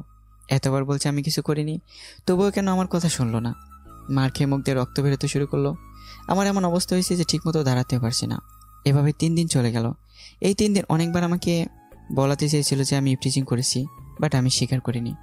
পরের দিন সকালবেলা সানিয়া আর আয়মান একটা উকিল সাথে করে নিয়ে আসলো। তারপর জামিন নিয়ে আমাকে বের করলো। কি রে, তোর এই অবস্থা কেন? এই ব্যাটা মূর্খ, এখন এগুলো বলার সময় আছে? ওরে ডাক্তার দেখাতে হবে, চল। আচ্ছা ঠিক আছে। তারপর ডাক্তার দেখিয়ে বের হলাম। সানিয়া আর আয়মান আমার সাথে আমার বাসায় আসলো। কি হয়েছে এবার বল। তন্নি আমার নামে মামলা দিছে। কেন, কিসের মামলা? আমি নাকি ওর ইফটিজিং করছি, আর সেদিন সকালে ও কান্না করতে করতে থানায় নালিশ করে আসছে। তার উপর ওর বাবার কানে গেছে যে আমি ওকে ডিস্টার্ব করি। তো তুই কিছু বলিসনি? বলেছি অনেকবার, বাট কেউ বিশ্বাস করতে চায়নি। এখন কি করবি, কিছু চিন্তা করেছিস? অন্য কোথাও ট্রান্সফার নিয়ে চলে যাব। মানে কি, অন্য কোথাও যাবি কেন? এখানে থাকলে তোদেরও প্রবলেম হবে, সো না থাকাটাই বেটার হবে। আমরা তাহলে ট্রান্সফার নিয়ে নিব। আরে ধুর, তোরা কেন নিবি? আচ্ছা বাদ দে, ফারিয়া সাদিয়া কেমন আছে? আছে ভালোই। আমার ব্যাপারে কিছু বলেছিস? সব জানে, আমি বলেছি। তুই তো শালা বলবি, এখন বউ হয়ে গেছে। সব কথা শেয়ার না করলে তো তোর ভাত হজম হবে না। এই ফালতু কথা কম বল, ওরা আমাদের ফ্রেন্ড, ওদেরকে না বললে কাকে বলবো? আচ্ছা বাদ দে তো। তুই এক কাজ কর, আমাদের বাসায় চল, কিছুদিন থেকে রেস্ট নিবি, তারপর এখানে আসিস। না, আমি এখানে ঠিক আছি। আচ্ছা এখন যাই, বিকেলে আসবো। ওকে যা। এরপর ওরা চলে গেল। আমি মেডিসিন খেয়ে ঘুমিয়ে গেলাম। পুরো শরীর ব্যথা করতেছে। বিকেলবেলা ওরা সবাই আসলো, ফারিয়া সাদিয়াও আসলো। সবাই মিলে আড্ডা দিলাম। এরপর যে যার মতো চলে গেল। আম্মুর কথা মনে পড়ল, আজকে যদি নিজের বাসায় থাকতাম হয়তো এতটা একা লাগতো না। এভাবেই কিছুদিন চলে গেল। আমি মোটামুটি সুস্থ, সব কিছুই করি, বাট কলেজে যাই না। ট্রান্সফার নিব করে নেওয়াই হচ্ছে না। পরের দিন কলেজে যাচ্ছি ট্রান্সফারের ব্যাপারে কথা বলতে। রাস্তায় বের হয়ে হাঁটতেছি, এমন সময় তন্নি একটা বাইক নিয়ে আমার সামনে এসে ব্রেক করলো। কিরে, তুই এখনো বেঁচে আছিস? আমি চুপ। চলো, এই দুনিয়াতে কারো বিশ্বাস নেই। পুলিশকে এত সুন্দর করে সব কিছু বুঝিয়ে বললাম, তারপরও তোকে ছেড়ে দিল। যাই হোক, এখন কোথায় যাচ্ছিস? কলেজে। কি, তোকে না বলেছি ক্যাম্পাসের কাছেও না আসতে, তারপরেও তুই কলেজে যেতেছিস? কলেজ কি আপনার একার নাকি? তুই মুখে মুখে তর্ক করিস আবার। দাঁড়া দেখ আজকে তোর কি হাল করি, শালা ছোট লোকের বাচ্চা। মুহূর্তে মাথায় রক্ত উঠে গেল। এই তুই কোন জমিদারের মেয়ে? যত সব ফালতু বকাটে, লজ্জা করে না তো ছেলেদের পিছনে লাগতে? তোর সাহস তো কম না, তুই আমাকে ফালতু বলিস, আবার বকাটেও বলিস। দেখ এখন বকাটে কি করে। কথা বলে ঠাস করে একটা বসিয়ে দেয়, তারপর আবার বলে, তুই শুধু একবার কলেজে আয়, তারপর দেখ আমি তোর কি হাল করি। কথা বলেই বাইকে স্টার্ট দিয়ে টান দিল। আমি আবলের মতো গালে হাত দিয়ে ওর চলে যাওয়ার দিকে তাকিয়ে রইলাম। ও এত জোরে বাইক চালাচ্ছে দেখে আমার নিজেরই শরীর কাঁপতেছে। একটু পর যা দেখলাম তাতে আমার শরীর পুরো স্তব্ধ হয়ে যায়। তন্নি একটা বাসকে ওভারটেক করতে গিয়ে অন্য একটা বাসের সাথে ধাক্কা খেয়ে পড়ে যায়। রাস্তায় অনেক ঘোরাঘুরিও খায়। আমি কিছুক্ষণ স্বপ্ন দেখার মতো দাঁড়িয়ে রইলাম। তারপর দৌড় দিয়ে সেখানে গেলাম। তন্নির মাথা ফেটে রক্ত বেরোচ্ছে। বাম হাত ও বাম পায়ে অনেক আঘাত পেয়েছে মনে হয়। বাম পায়ের 2টা আঙ্গুল ভেঙে উল্টে গেছে। সাথে সাথে অনেক মানুষ সেখানে জড়ো হয়ে যায়। তারপর ওরে কোলে নিয়ে একটা সিএনজি ডেকে নিয়ে তাড়াতাড়ি হাসপাতালে নিয়ে গেলাম। মাথা থেকে প্রচুর রক্ত বেরোচ্ছে। রক্ত বন্ধ হচ্ছে না দেখে আমি আমার শার্টটা খুলে ওর মাথায় বেঁধে দিলাম। তাড়াতাড়ি করে হাসপাতালে নিয়ে গেলাম, এমার্জেন্সিতে পাঠিয়ে দিলাম। আমার নিজেরও কেন জানি খারাপ লাগতেছে, হয়তো আমার জন্য এসব হয়েছে। আমার সাথে রাগারাগি করে হয়তো ওর মেজাজ খারাপ হয়ে গেছে, সেজন্য স্পিডে বাইক চালাচ্ছে, তাই এই অ্যাক্সিডেন্টটা করছে। বসে বসে ভাবতেছি, একটু পর একটা ডাক্তার রুম থেকে বের হলো। রোগী আপনার কি হয়? জি, ও আমার ফ্রেন্ড। ওর ফ্যামিলির কাউকে কল দিয়ে আসতে বলুন, দরকার আছে। তেমন কাউকে তো আমি চিনি না, কি দরকার আপনি আমাকে বলেন। ওনার অনেক রক্তক্ষরণ হয়েছে, ইমার্জেন্সি রক্ত লাগবে। ওকে, আমি দিব। আপনার 1 ব্যাগ কিছু হবে না, কমপক্ষে 3 ব্যাগ লাগবে। আচ্ছা দাঁড়ান, আমি দেখি কি করা যায়। তাড়াতাড়ি করেন। এরপর আমি আয়মানকে কল দিলাম। হ্যালো দোস্ত, তুই কই? এই তো বাসায়, রেডি হচ্ছি, কলেজে যাব। দোস্ত তাড়াতাড়ি সানিকে নিয়ে আলকেমি হাসপাতালে আয়। কেন, কি হয়েছে? তোর কিছু হয়নি তো? আরে না, আমি ঠিক আছি, তোর 10 মিনিটের মধ্যে আয়। ওকে, আসতেছি, তুই বাইরে দাঁড়া। ওকে, তাড়াতাড়ি আয়। অনেকক্ষণ পর সানি আর আয়মান আসলো। কি রে, এত দেরি কেন? আরে রাস্তায় জ্যাম ছিল। এখন বল কি হয়েছে? বলার সময় নেই, তাড়াতাড়ি ভিতরে চল, রক্ত দিতে হবে। কাকে রক্ত দিতে হবে? পরে বলছি, আগে চল। এরপর ভিতরে গিয়ে ডাক্তারের সাথে কথা বলে 3 জনের রক্ত দিলাম। তন্নির রক্তের গ্রুপ AB পজিটিভ, যার কারণে সহজে আমাদের সবার রক্ত গ্রহণ করতে পেরেছে। রক্ত দিয়ে বাইরে এসে বসলাম। এবার বল, রক্ত কার জন্য? তন্নির জন্য। মানে? পুরো ঘটনা ওদের সাথে শেয়ার করলাম। তুই ওকে বাঁচালি কেন? তোর মনে নাই ও তোর সাথে কি কি করছে? তুই আমার জায়গায় থাকলে কি করতি? দেখ, ও আমার সাথে অন্যায় করেছে, আমিও জানি। আমার অনেক ইচ্ছে ছিল ওরা একটা শিক্ষা দিতে, কিন্তু অপরালা যে এত বড় একটা শাস্তি দেবে আমি কল্পনা করিনি। আচ্ছা বাদ দে, তুই যে ওরে হাসপাতালে নিয়ে আসছিস সে কি জানে? না, আর জানার দরকার নেই, তোরাও কিছু বলিস না। না বললে সে ভাববে সে নিজের থেকে বেঁচে গেছে।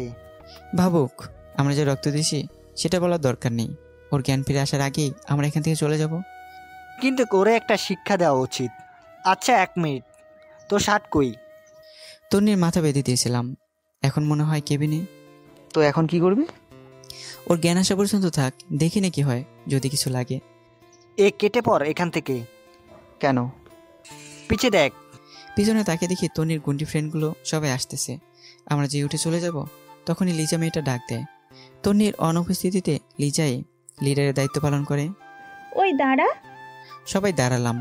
তোদের লজ্জা করে না? মেয়েটা অ্যাক্সিডেন্ট করেছে শুনেও হাসপাতালে এসে ওরে মারার চেষ্টা করতেছিস। সানি রেগে কিছু একটা বলতে যাবে, এমন সময় আমি ইশারায় না করে দিলাম। তারপর লিজা মেয়েটা আবার বলে, তোকে না সেদিন পুলিশে এত মারলো, তারপরেও তোর লজ্জা শরম নাই? আমি চুপ। একবার শুধু তিনি ভালো হোক, তারপর দেখি তোদের পুরো টিমের কি হাল করি। চিল্লাচিল্লি শুনে একটা ডাক্তার ভিতর থেকে আসলো। কি ব্যাপার, এত চিল্লাচিল্লি করছেন কেন? দেখেন না, ওরা মেয়েটার অসুস্থ শুনেও মেয়েটাকে মেরে ফেলবার জন্য এখানে এসেছে। আপনি প্লিজ পুলিশকে কল দিয়ে ওদের নিয়ে যেতে বলেন তো। চুপ থাকেন, ওরা আপনার ফ্রেন্ডকে এখানে নিয়ে আসছে আর রক্ত দিয়েছে। কোনো কিছু না জেনে ব্যাড বিহেভ করবেন না। লিজা মাথা নিচু করে দাঁড়িয়ে থাকে। তারপর আমরা আর কোনো কথা না বলে হাসপাতাল থেকে চলে আসলাম। ভেবেছিলাম তন্নির বাবাকে কি বলবো, এখন যেহেতু ওর বান্ধবীরা আসছে ওরাই বলবে, আমাদের আর না বলাই ভালো হবে। তারপর যে যার মতো বাসায় চলে গেলাম। 15 থেকে 20 দিন চলে গেছে। আমি বিকেলবেলা একটা পার্কের পাশে গিয়ে বসলাম। আগে তো এই সময় টিউশনি করে সময় কাটাতাম, কিন্তু তন্নি তো সেই টিউশনিটাই বন্ধ করে দিল। বসে বসে ভাবতেছি ট্রান্সফার কিভাবে নিব। হঠাৎ করে কে একজন আমার কাঁধে হাত দেয়। পিছনে তাকাতে আমার মাথায় যেন আকাশ ভেঙে পড়লো। তাকে দেখি এটা তন্নি। তুমি এখানে? জানো আমি তোমাকে কত খুঁজেছি। ঘটনা কি? যে মেয়ে আমাকে তুই ছাড়া, ছোট লোক ছাড়া কথাই বলে না, আর সে আমাকে তুমি করে বলছে, আবার নাকি অনেক খুঁজতেছে। ব্যাপারটা কেমন যেন অদ্ভুত লাগলো। কি ব্যাপার, চুপ কেন? কেন খুঁজতেছেন? আবার মারার জন্য নাকি? আমি তো আপনার আর কোনো ক্ষতি করিনি, কলেজেও যাই না। দেখো, আগে সবগুলো ঘটনার জন্য সরি। আমি চুপ। কথা বলছো না যে? কি বলবো? আপনার আর কোনো কথা থাকলে বলতে পারেন। আচ্ছা বাদ দাও, থ্যাঙ্কস। থ্যাঙ্কস কেন? সেদিন আমার জন্য এত কিছু করার জন্য। আমি এবার চুপ। তারপর তন্নি আমাকে বলল, তুমি আগের মতো রেগুলার কলেজে যেতে পারো, আমি আর কিছু বলবো না। আচ্ছা যাই হোক, এই নাও তোমার জন্য। আমার হাতে একটা ব্যাগ ধরিয়ে দিল। কি এখানে? সেদিন তুমি তোমার শার্টটা দিয়ে আমার মাথা বেঁধে দিয়েছিলে, রক্তে পুরো শার্টটা লাল হয়ে গেছে। তোমার শার্টটা নষ্ট হয়ে গেছে, তাই আমি তোমার জন্য সেম কালারের একটা শার্ট নিয়ে এসেছি। ওটা আপনার কাছে রেখে দিন, আমি কারোর জন্য কিছু করলে সেটার বিনিময় নিই না। এই কথা বলেই সেখান থেকে উঠে হাঁটা দিলাম। তন্নি কয়েকবার আমাকে ডেকেছে, বাট আমি কোনো উত্তর না দিয়ে চলে আসছি। ফকিন্নি এখন এসেছে থ্যাঙ্কস বলার জন্য, দরদ দেখানোর জন্য। তোর আগের দিনগুলোর কথা আমি ভুলিনি। কোনো কারণ ছাড়াই তুই আমার সাথে এত বাজে ব্যবহার করলি, তোকে জীবনেও ক্ষমা করবো না। এরপর বাসায় চলে আসলাম। এসে কিছুক্ষণ পড়ালেখা করে ঘুমিয়ে গেলাম। পরের দিন ঘুম থেকে উঠে কলেজে গেলাম। গেটে ফারির সাথে দেখা। কিরে হারামি, কই ছিলে এতদিন? বাসায় তো ছিলাম। তাহলে কলেজে আসিসনি কেন? ও আচ্ছা, ভালো কথা, তুই নাকি ট্রান্সফার নিয়ে নিবি। নিব ভাবছিলাম, কিন্তু এখন আর নিব না। যাক, ভালোই হবে। তো বল এখন কি অবস্থা? এই তো ঠিকঠাক। সাদিয়া কোথায়? আসবে না? ও ভিতরে আছে, চল। ওকে। তারপর ভিতরে চলে গেলাম। আয়মানও আছে, দুজনে প্রেম করতেছে। আমাদের দেখে দুজনই দুই দিকে তাকালো। হয়েছে, আর ভাব ধরতে হবে না। আরে বন্ধু, তুই কলেজে আসবি অথচ বলবি না কেন? তোদের প্রেমের ডিস্টার্ব হচ্ছে নাকি? এই, তুই সবসময় খোঁচা মেরে কথা বলিস কেন? তুইও প্রেম কর। করব, একটু ওয়েট কর। আমার প্রেম হবে অনেক রোমান্টিক। প্রচুর রোমান্টিক। এ থাম, সানি কই? ওয়াশরুমে গেছে। আচ্ছা চল, আজকে ক্লাস করব না, অনেকদিন তোদের সাথে আড্ডা দিই না, ক্যান্টিনে চল। আচ্ছা চল। সানিকে কল দিয়ে আসতে বল। এরপর সবাই ক্যান্টিনে চলে গেলাম। একটু পর সানিও আসছে। আমরা বসে বসে আড্ডা দিচ্ছি, এমন সময় সাদিয়া ইশারা দিয়ে পিছনে তাকাতে বলল। তাকে দেখি তন্নির গন্ডি ফ্রেন্ডগুলো নিয়ে এদিকে আসছে। আমি চুপচাপ নিচের দিকে তাকিয়েছি। এই তোমরা এখানে জানো আমি তোমাদের কত খুঁজেছি। সবাই যেন আকাশ থেকে পড়লো, একে অন্যের দিকে তাকাতে লাগলো। সবাই ভূত দেখার মতো তন্নির দিকে তাকিয়ে রইলাম। কি ব্যাপার এইভাবে তাকিয়ে আছো কেন? আমাকে একটা চিমটি দে তো, স্বপ্ন নাকি বাস্তব? ওই বাস্তবই ওকে। আচ্ছা যাই হোক, আমি কি তোমাদের ফ্রেন্ড হতে পারি? মানে তোমাদের এই গ্রুপের একজন হতে পারি? সবাই আমার দিকে তাকালো। কারেন্ট হয়তো জেনে গেছে ওই দিন তন্নিকে বাঁচানোর জন্যই সে এখন আমাদের সাথে ফ্রেন্ডশিপ করতে চায়। আমি কোনো কথা না বলে সেখান থেকে উঠে সোজা বাইরে চলে আসলাম। বাইরে এসে গাছতলায় বসে আছি। একটু পর সানি এসে আমার কাঁধে হাত দিয়ে বলল, কি রে তুই এখানে? পিছনে তাকে দেখি সবাই চলে আসছে। তোরা চলে আসলি কেন? তো কি করব? যা ফ্রেন্ডশিপ কর। তুই পাগল হয়েছিস? তোদের সাথে তো ওর কিছুই হয়নি, সো তোরা তো ফ্রেন্ডশিপ করতে পারিস। তোর মাথা নষ্ট? তুই না করলে আমিও করব না। ও আগে যে কাজগুলো করেছে আমরা এখনো বলিনি, আর এত সহজে ফ্রেন্ডশিপ করব তুই ভাবলি কি করে? সেদিনই বাঁচানোর জন্য আজকে ফ্রেন্ডশিপ করতে এসেছি, না হলে আজকেও তোর উপর আক্রমণ করতো। আচ্ছা বাদ দে তো, এগুলো আর ভালো লাগছে না। ওই চল ওদিক থেকে ঘুরে আসি, সময়ও কাটবে ভালোও লাগবে। আচ্ছা ঠিক আছে। এরপর ওদের সাথে অনেক ঘোরাঘুরি করলাম। তারপর বাসায় চলে আসলাম। দুপুরবেলা খেয়ে ঘুমিয়েছি মাত্র, দেখলাম একটা অচেনা নাম্বার থেকে কল আসলো। হ্যালো, কে? আমি, তুমি জুয়েল না? আরে আজব, আমিটা কে? আমি জুয়েল। ওই যে তুমি যে প্রাইভেট পড়াতে লিজা ওর আম্মু। ও আচ্ছা, আন্টি কেমন আছেন? এই তো ভালো বাবা, তুমি কেমন আছো? আছি আলহামদুলিল্লাহ। হঠাৎ কল দিলেন, কোনো সমস্যা? আসলে বাবা আমার ভুল হয়ে গেছে, তুমি চাইলে লিজাকে আবার পড়াতে পারো। সরি আন্টি, আমি শেষরা না যে আপনাদের বাসায় আবার যাব। যার কথা শুনে আমাকে বাদ দিছেন তাকে বলেন পড়াতে, বা অন্য একটা টিউটর ঠিক করে দিতে। আর কোনো কথা বলার সুযোগ না দিয়ে কল কেটে দিলাম। ফকিন্নি, কোনো কিছু না জেনে সেদিন আমাকে নিষেধ করেছিলি, এখন আবার কল দিয়ে ন্যাকামো করতেছে। সেদিন বিকেলে আর বাসা থেকে বের হইনি। পরের দিন কলেজে গেলাম, সবাই মিলে ক্লাসে গেলাম। ক্লাসে খেয়াল করলাম তন্নি আমার পাশের টেবিলে বসছে। আমি সানিকে আমার জায়গায় দিয়ে অন্য টেবিলে গিয়ে বসলাম। ক্লাস শেষ করে ক্যান্টিনের দিকে যাচ্ছি, এমন সময় তন্নি পেছন থেকে ডাক দিল, ওই দাঁড়া। আমি দাঁড়িয়ে গেলাম। আজকে না জানি আবার কি করে, বয়স শুনে তো মনে হচ্ছে রেগে আছে। তোরা তো ভাব কিসের? মানে? কচি খোকা, মানে বোঝো না তাই না? এই আমার সাথে ফ্রেন্ডশিপ করতে তোর সমস্যা কোথায়? সমস্যা আছে বলেই তো করছি না। কি সমস্যা আমাকে বল। তুই জানিস কত ছেলে আমার পিছে ঘুরে, আমি পাত্তা দিই না। আপনার যখন এত ফ্রেন্ডশিপ করার ইচ্ছে তো অন্যদের সাথে কি করেন? তোর কিচ্ছু করতে হবে না, তুই শুধু বল ফ্রেন্ডশিপ করতে তোর সমস্যা কোথায়। আমার মধ্যে কি পেয়েছেন? তোরে ভালোবাসি তাই। কিছু বললেন? তোর জন্য ওই ফকিন্নিগুলো তো আমার সাথে কথা বলছে না। আচ্ছা আমি বলে দেবো ওদের যাতে আপনার সাথে কথা বলে। তোর এত দালালি করতে হবে না, বল তোর সমস্যা কি? দূর, এই ফালতুর সাথে কথা না বলে বেটার হবে। আমি কোনো কথা না বলে ক্যান্টিনে চলে গেলাম। ওখানে গিয়ে দেখি ফারি একা একা বসে আছে। কে রে, তুই এখানে কেন? ওরা কই? জানি না। তোর কি মন খারাপ? আরে না। মিথ্যে বলিস কেন? কি হয়েছে বল। দোস্ত, তোকে একটা কথা বলবো, প্লিজ কাউকে বলিস না। আচ্ছা ঠিক আছে বল। আমার একটা ছেলের সাথে রিলেশন আছে। বাহ, এত খুশির খবর তুই এতদিন বলিসনি কেন? বলিনি, অনেক সমস্যা ছিল তাই। আচ্ছা বুঝলাম, এখন মন খারাপ কেন? ফয়সালের বিয়ে ঠিক হয়ে গেছে অন্য একটা মেয়ের সাথে, আমি ওকে ছাড়া থাকতে পারবো না। আরে থাম থাম, এখানে অনেক লোক, কান্নার দরকার নেই। এখন বল, ছেলেটা কি তোকে সত্যি সত্যি ভালোবাসে? তো ছেলেটাকে বল তোকে নিয়ে পালিয়ে যেতে। আর এতদিন ছেলেটার কথা বলিসনি কেন? ছেলেটা কে? তিন্নির মামাতো ভাই। আমাদের নবীনবরণের দিনে সে কলেজে এসে আমাকে সেদিন প্রথম দেখেছিল। অনেক দিন আমার পিছে ঘুরেছে, তারপর প্রপোজ করে। আমিও ওর অনেক খবর নিলাম, তারপর রাজি হয়ে গেলাম। এত ছেলে থাকতে তন্নির মামাতো ভাই, তো আমাদের বলিসনি কেন? তোর সাথে তন্নি যা করলো, তখন যদি আমি ওর মামাতো ভাইয়ের কথা বলি তোরা সবাই আমাকে কি রিয়্যাক্ট করতি, তাই। তাহলে এখন বললি কেন? আর কোনো উপায় নেই। তার মানে আমরা তোর উপকারের বন্ধু, রিয়েল বন্ধু না? না দোষ, আমি সেটা মিন করিনি। এখন কিছু একটা কর, আমি ওকে ছাড়া থাকতে পারবো না। আচ্ছা সানি আইমান সাদি আসুক, দেখি কি করা যায়। এমন সময় পিছন থেকে কেউ একজন কাদের উপরে একটা থাপ্পড় দেয়। পিছনে তাকাতে দেখি সানি। কি রে, দুজনে আড্ডা দিতে আছিস? অন্তত একবারও বললি না। আরে না, মাত্র আসলাম। ফারিয়াকে তোর কথা জিজ্ঞেস করে সে বললো তুই নাকি ওয়াশরুমে গেছিস। আয়মান আর সাদিয়া কয়ে? আসছে, একটু সময় লাগবে। তোদের সাথে কিছু ইম্পর্টেন্ট কথা আছে। বল, কি কথা? না, ওরা অসুখ, তারপর না হয় বলবো। আচ্ছা, এখন কিছু অর্ডার দে, ক্ষুধা লাগছে। ওকে, কি খাবি? তারপর আমরা তিনজন বসে আড্ডা দিচ্ছিলাম। একটু পর আয়মান আর সাদিয়া আসলো। কিরে, কোথায় গেছিলি তোরা? সরি দোস্ত, একটু বাইরে গিয়েছিলাম। আচ্ছা বস এখানে। এবার বল, কি বলবি? ফারিয়া রিলেশনের কথা বলে দিলাম। কি, তোর রিলেশন আছে অন্তত আমাদেরকে বলিসনি?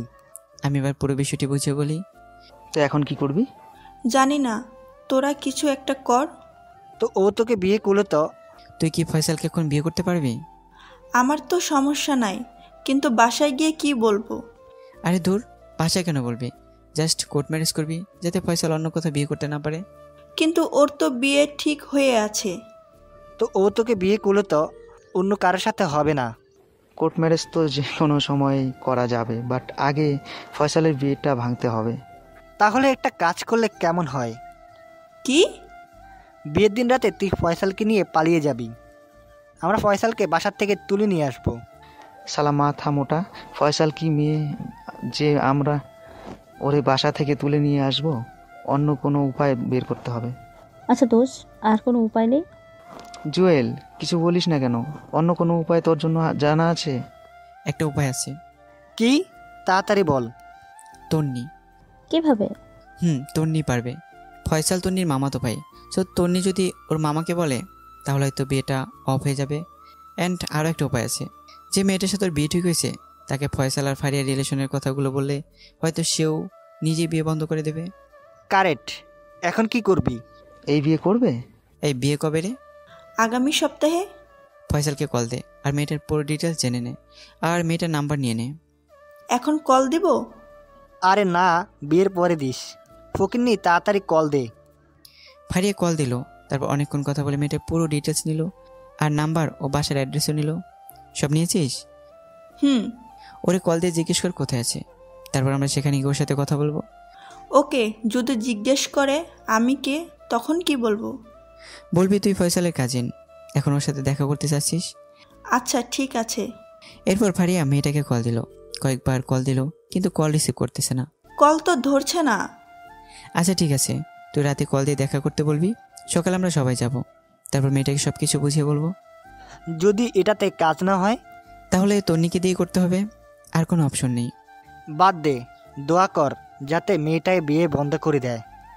ওকে চল তাহলে, এই ফারিয়া তুই কথা বলে সব ঠিকঠাক কর। ওকে। তারপর ওদের সাথে আরও কিছুক্ষণ আড্ডা দিয়ে বাসায় চলে আসলাম। রাতে পড়তেছি, দেখে ফারিয়া কল দিছে। বল। দোস্ত, মেয়েটার সাথে কথা বলছিস? ও দেখা করতে রাজি হয়েছে। গুড। কি বললো? তো কোথায় দেখা করবি সেটা বলেছিস? বেস্ট ইন রেস্টুরেন্টে দেখা করতে বলেছে। ওকে, 9টায় রেডি থাকিস। ওকে, তুই একটু তাড়াতাড়ি আসিস। ওকে, তুই বাকিদের বলে দে। ওকে। তারপর খাওয়া দাওয়া করে ঘুমিয়ে গেলাম। ঘুম থেকে উঠে রেডি হয়ে বেস্ট ইন রেস্টুরেন্টে চলে গেলাম। গিয়ে দেখি আমি ছাড়া সবাই আছে। কি রে, তোর এত দেরি কেন? ঘুম থেকে উঠতে দেরি হয়ে গেছে। তো কল ধরছিস না কেন? মোবাইল চেক করে দেখি 10 বার কল দিয়েছে। সরি রে, মোবাইল সাইলেন্ট ছিল। আচ্ছা বাদ দে, মেয়েটা এসছে। তো তুই বাহিরে কেন? তোর জন্য। আইমান আর সাদিয়া ভিতরে কথা বলতেছে। আচ্ছা চল। তারপর ভিতরে গেলাম, মেয়েটার সাথে অনেক কথা বললাম। তারপর ফারিয়াকে ইশারা দিয়ে বললাম ওর কথাগুলো বলতে। তারপর ফারিয়া ওর সবগুলো কথা বুঝে বলল। আমরা সবাই একসাথে মেয়েটাকে বোঝালাম, কিন্তু মেয়েটা উল্টো রিক দেখিয়ে বলল, এটা কোনো ব্যাপার না, বিয়ের আগে সবারই দু একটা প্রেম থাকে, আমারও ছিল, বিয়ের পর সব ঠিক হয়ে যাবে। মানে বিয়েটা হচ্ছে, আপনি ফয়সালকে ভুলে যান, পারলে আপনিও অন্য কাউকে বিয়ে করে নেন। তার মানে আপনি বিয়েটা করবেন? সব কিছু জানার পরও আপনি ওর মাঝে কি পেয়েছেন? দেখেন, ফয়সাল দেখতে অনেক হ্যান্ডসাম এবং ধনীও, ভালো চাকরিও করে। সো আমি কেন, আপনিও এমন ছেলে হাতছাড়া করবেন না। কিন্তু মেয়েটা উল্টো রিক দেখিয়ে বলে, কোনো কিন্তু নয়, আপনাদের আর কোনো কথা থাকলে বলতে পারেন। না, কোনো কথা নাই, আপনি যেতে পারেন। তারপর মেয়েটা চলে গেল। এবার কি হবে? এ ন্যাকামি থামা, তন্নিকে দিয়ে করব। এ জুয়েল, তুই বললেও শুনবে। সরি, শুনলেও আমি বলবো না। কেন? ভুলে গেছিস কি কি করেছিল? এখন এগুলো বলে কোনো লাভ নেই। তোরা বল, আমি ওর সাথে কথাই বলবো না। আচ্ছা বাদ দে, তোদের কাউকে বলতে হবে না। এই কথা বলে উঠে চলে গেল। এক এক করে সবাই চলে গেল, আমি একাই বসে রইলাম। তারপর আমি চলে গেলাম। আমি জানি ওরা সবাই আমার উপর রাগ করে আছে, কিন্তু তন্নি মেয়েটাকে একটু একটু সহ্য হয় না, আর ফ্রেন্ডশিপের তো প্রশ্নই আসে না। রাতের বেলা বাসায় বসে বসে চিন্তা করতেছি কি করা যায়। মোবাইল নিয়ে FB লগ ইন করলাম। ফারিয়া অনেক দুঃখের স্ট্যাটাস দিয়েছে, সবগুলোতে বন্ধুদের বিরুদ্ধে লেখা। স্পষ্ট দেখতে পারছি সব কথা আমাকেই মিন করে বলেছে। তারপর ভাবলাম তন্নির সাথে কথা বলেই ফেলি। যেটাই হোক, ফারিয়া আমার খুব ভালো বন্ধু, আর বন্ধু তো বন্ধুর জন্যই। পরের দিন কলেজে অপেক্ষা করতে লাগলাম তন্নি কখন আসে। এই তো আসতেছে। তারপর ওর কাছে গেলাম, ওকে পিছন থেকে ডাক দিলাম। ও পিছন ফিরে আমাকে দেখে হা হয়ে তাকিয়ে আছে, মনে হচ্ছে এলেন দেখেছে। কি ব্যাপার মিস্টার, আপনি তো আমাদের সহ্য করতে পারেন না, তো এখন ডাকতেছেন কেন? ফ্রেন্ডশিপ করতে চাইছিলাম কি, একটা রিয়েক্ট তুই আমাদের সাথে সেদিন দেখালি, এমন ভাবে উঠে চলে গেলি যেন আমরা চিড়িয়াখানার ভয়ঙ্কর প্রাণী। আমি রাজি। কি রাজি? আপনাদের সাথে ফ্রেন্ডশিপ করতে। সত্যি নাকি কোনো মতলব আছে? মতলব থাকলে প্রথমে আপনাদের সাথে ফ্রেন্ডশিপ করতাম। আচ্ছা ঠিক আছে, আজ থেকে সবাই ফ্রেন্ড। বাকিরা কোথায়? ওরা এখন আসেনি। আচ্ছা চল ওদিকে গিয়ে বসি। চলেন। ওয়েট, আবার কি হলো? তুই না আমাদের ফ্রেন্ড, হুম। তাহলে আপনি করে বলতেছিস কেন? তো কি বলবো? তুই করে বলবি সবার মতো। আচ্ছা ঠিক আছে। তারপর ওদের সাথে গাছতলায় গেলাম। সানি, আয়মান, সাদিয়া, ফারিয়া সবাই আমার উপর কালকের ব্যাপারটা নিয়ে রেগে গেছে, সেজন্য সকাল থেকে কেউই কল দেয়নি। কলেজেও আসতেছে না। কি রে, তোর কি মন খারাপ? না, ঠিক আছে। আমি শুধু বসে আছি, তন্নি কখন একা হবে আর কখন আমি ওরে কথাগুলো বলবো। একটু পর লিজা বলল, ওই তোরা থাক, আমি গেলাম। তারপর লিজা চলে গেল। আমি আর তন্নি চুপচাপ বসে আছি। ওর সাথে যেভাবে বসবো কখনো কল্পনা করিনি। যেখানে সে আমাকে দেখলে হুমকি দিত, আর সেখানে আমার সাথে বসে আড্ডা দিচ্ছে। বাস্তবতা কি থেকে কি হয় বোঝাই মুশকিল। আমার চুপ থাকা দেখে বলল, কি রে, চুপচাপ বসে থাকবি নাকি কিছু বলবি? আপনার সাথে, সরি, তোর সাথে একটা কথা ছিল। তো বল, চুপ করে আছিস কেন? আমি এবার ফারিয়া তন্নির মামাতো ভাইয়ের ফয়সালের রিলেশনের কথা বললাম, এবং এর আগে যা যা হয়েছে সব কিছু বললাম, এবং ওর মামাকে কি কি বলতে হবে সেটা বলে দিলাম। আচ্ছা, এই তাহলে আসল কথা? হুম। তুই সে কারণে ফ্রেন্ডশিপ করেছিস? আমি ঠিকই সন্দেহ করেছিলাম তোর ভিতরে কোনো একটা ঘাপলা আছে। যে ছেলে আমাকে এক সেকেন্ডও সহ্য করতে পারে না, আর সে নিজে থেকে এসেছে ফ্রেন্ডশিপ করতে, আমি প্রথমেই বুঝছি। এই না, আমি এটার জন্য ফ্রেন্ডশিপ করিনি। তো কেন করলি? আগে করিসনি কেন? আসলে আমি ভাবছি কিছুদিন পর সব পরিস্থিতি ঠান্ডা হয়ে গেলে ফ্রেন্ডশিপ করব। আর যতই হোক আমরা সেম ক্লাসে পড়ি, ফ্রেন্ডশিপ রাখা দরকার। বুঝলাম। তো এখন কি করতাম? যদি তোর মামাকে বলে বিয়েটা বন্ধ করে দিতি তাহলে ভালো হতো। হাতে সময় নেই, আর কয়েকদিন পরে বিয়ে। ওকে চল। কোথায়? কোথায় আবার? মামার বাসায়। ওকে চল। তারপর ক্যাম্পাস থেকে বের হয়ে একটা রিক্সা নিয়ে ওর মামার বাসার দিকে রওনা দিলাম। কলেজ থেকে একটু দূরে ওর মামার বাসা। মেয়েটা যে এত কথা জানে, ওর সাথে না বের হলে জানতাম না। একটু পর ওর মামার বাসায় গেলাম। সে আমাকে সোফা রুম দেখিয়ে দিয়ে বসতে বললো। তারপর নিজে অন্যদিকে চলে গেল। আমি বসে বসে ভাবছি কাজটা হবে কিনা। তারপর তন্নির মামাকে নিয়ে আমার কাছে আসলো। আমি সালাম দিলাম, বসে কিছুক্ষণ গল্প করলাম। তারপর তন্নি ফয়সালের বিয়ের ব্যাপারে বলে, কিন্তু ফয়সালের যে রিলেশন আছে সেটা বলেনি।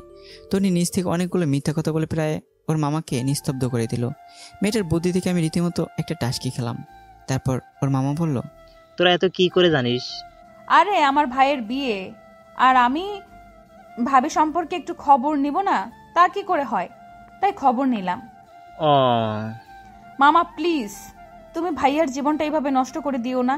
একটা মাত্র ছেলে তোমার, ওর যদি কিছু হয়ে যায় কি করবে এই টাকা সম্পত্তি দিয়ে? বোঝা যাচ্ছে মামা পুরো ইমোশনাল হয়ে গেছে। বেচারা মনে হয় কেঁদেই দিবে। লিমার বাবা আমার সাথে এত বড় মিথ্যা কথা বলছে, নিজের মেয়েকে আর ছেলের কাঁধে ঝুলিয়ে দেওয়ার জন্য এসব করেছে। মামা। কিন্তু মা, আমি তো সবাইকে দাওয়াত দিয়ে দিছি। আমি এক কথার মানুষ, এখন কথার খেলাপ কি করে করি? খেলাপ কেন করবে? তুই ওই দিনই ভাইয়ার বিয়ে দাও। আরে এত তাড়াতাড়ি ওর জন্য মেয়ে পাবো কোথায়? সেটা আপনি আমাদের উপর ছেড়ে দেন। পারবে নাকি তোমরা? চেষ্টা করতে তো সমস্যা নেই, আপনি শুধু লিমার সাথে এই বিয়েটা ক্যান্সেল করেন। ওকে বাবা। মামা বিকেল বেলা রেডি থাকবে, আমরা পাত্রী দেখতে যাব।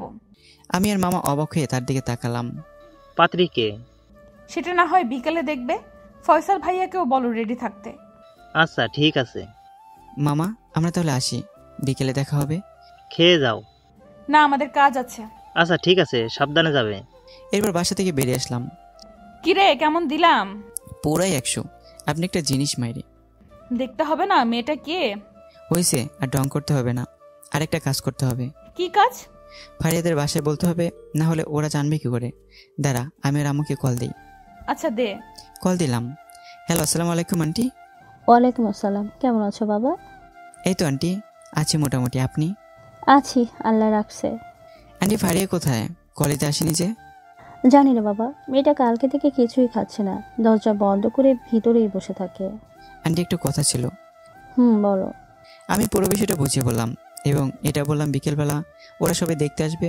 আন্টিও কেমন জানি একটু একটু খুশি আছে। তাহলে এই ব্যাপার। আর দেখো, মেয়েটা আমাকে কিছুই জানায়নি। আন্টি ফারিয়া ভয় জানায়নি।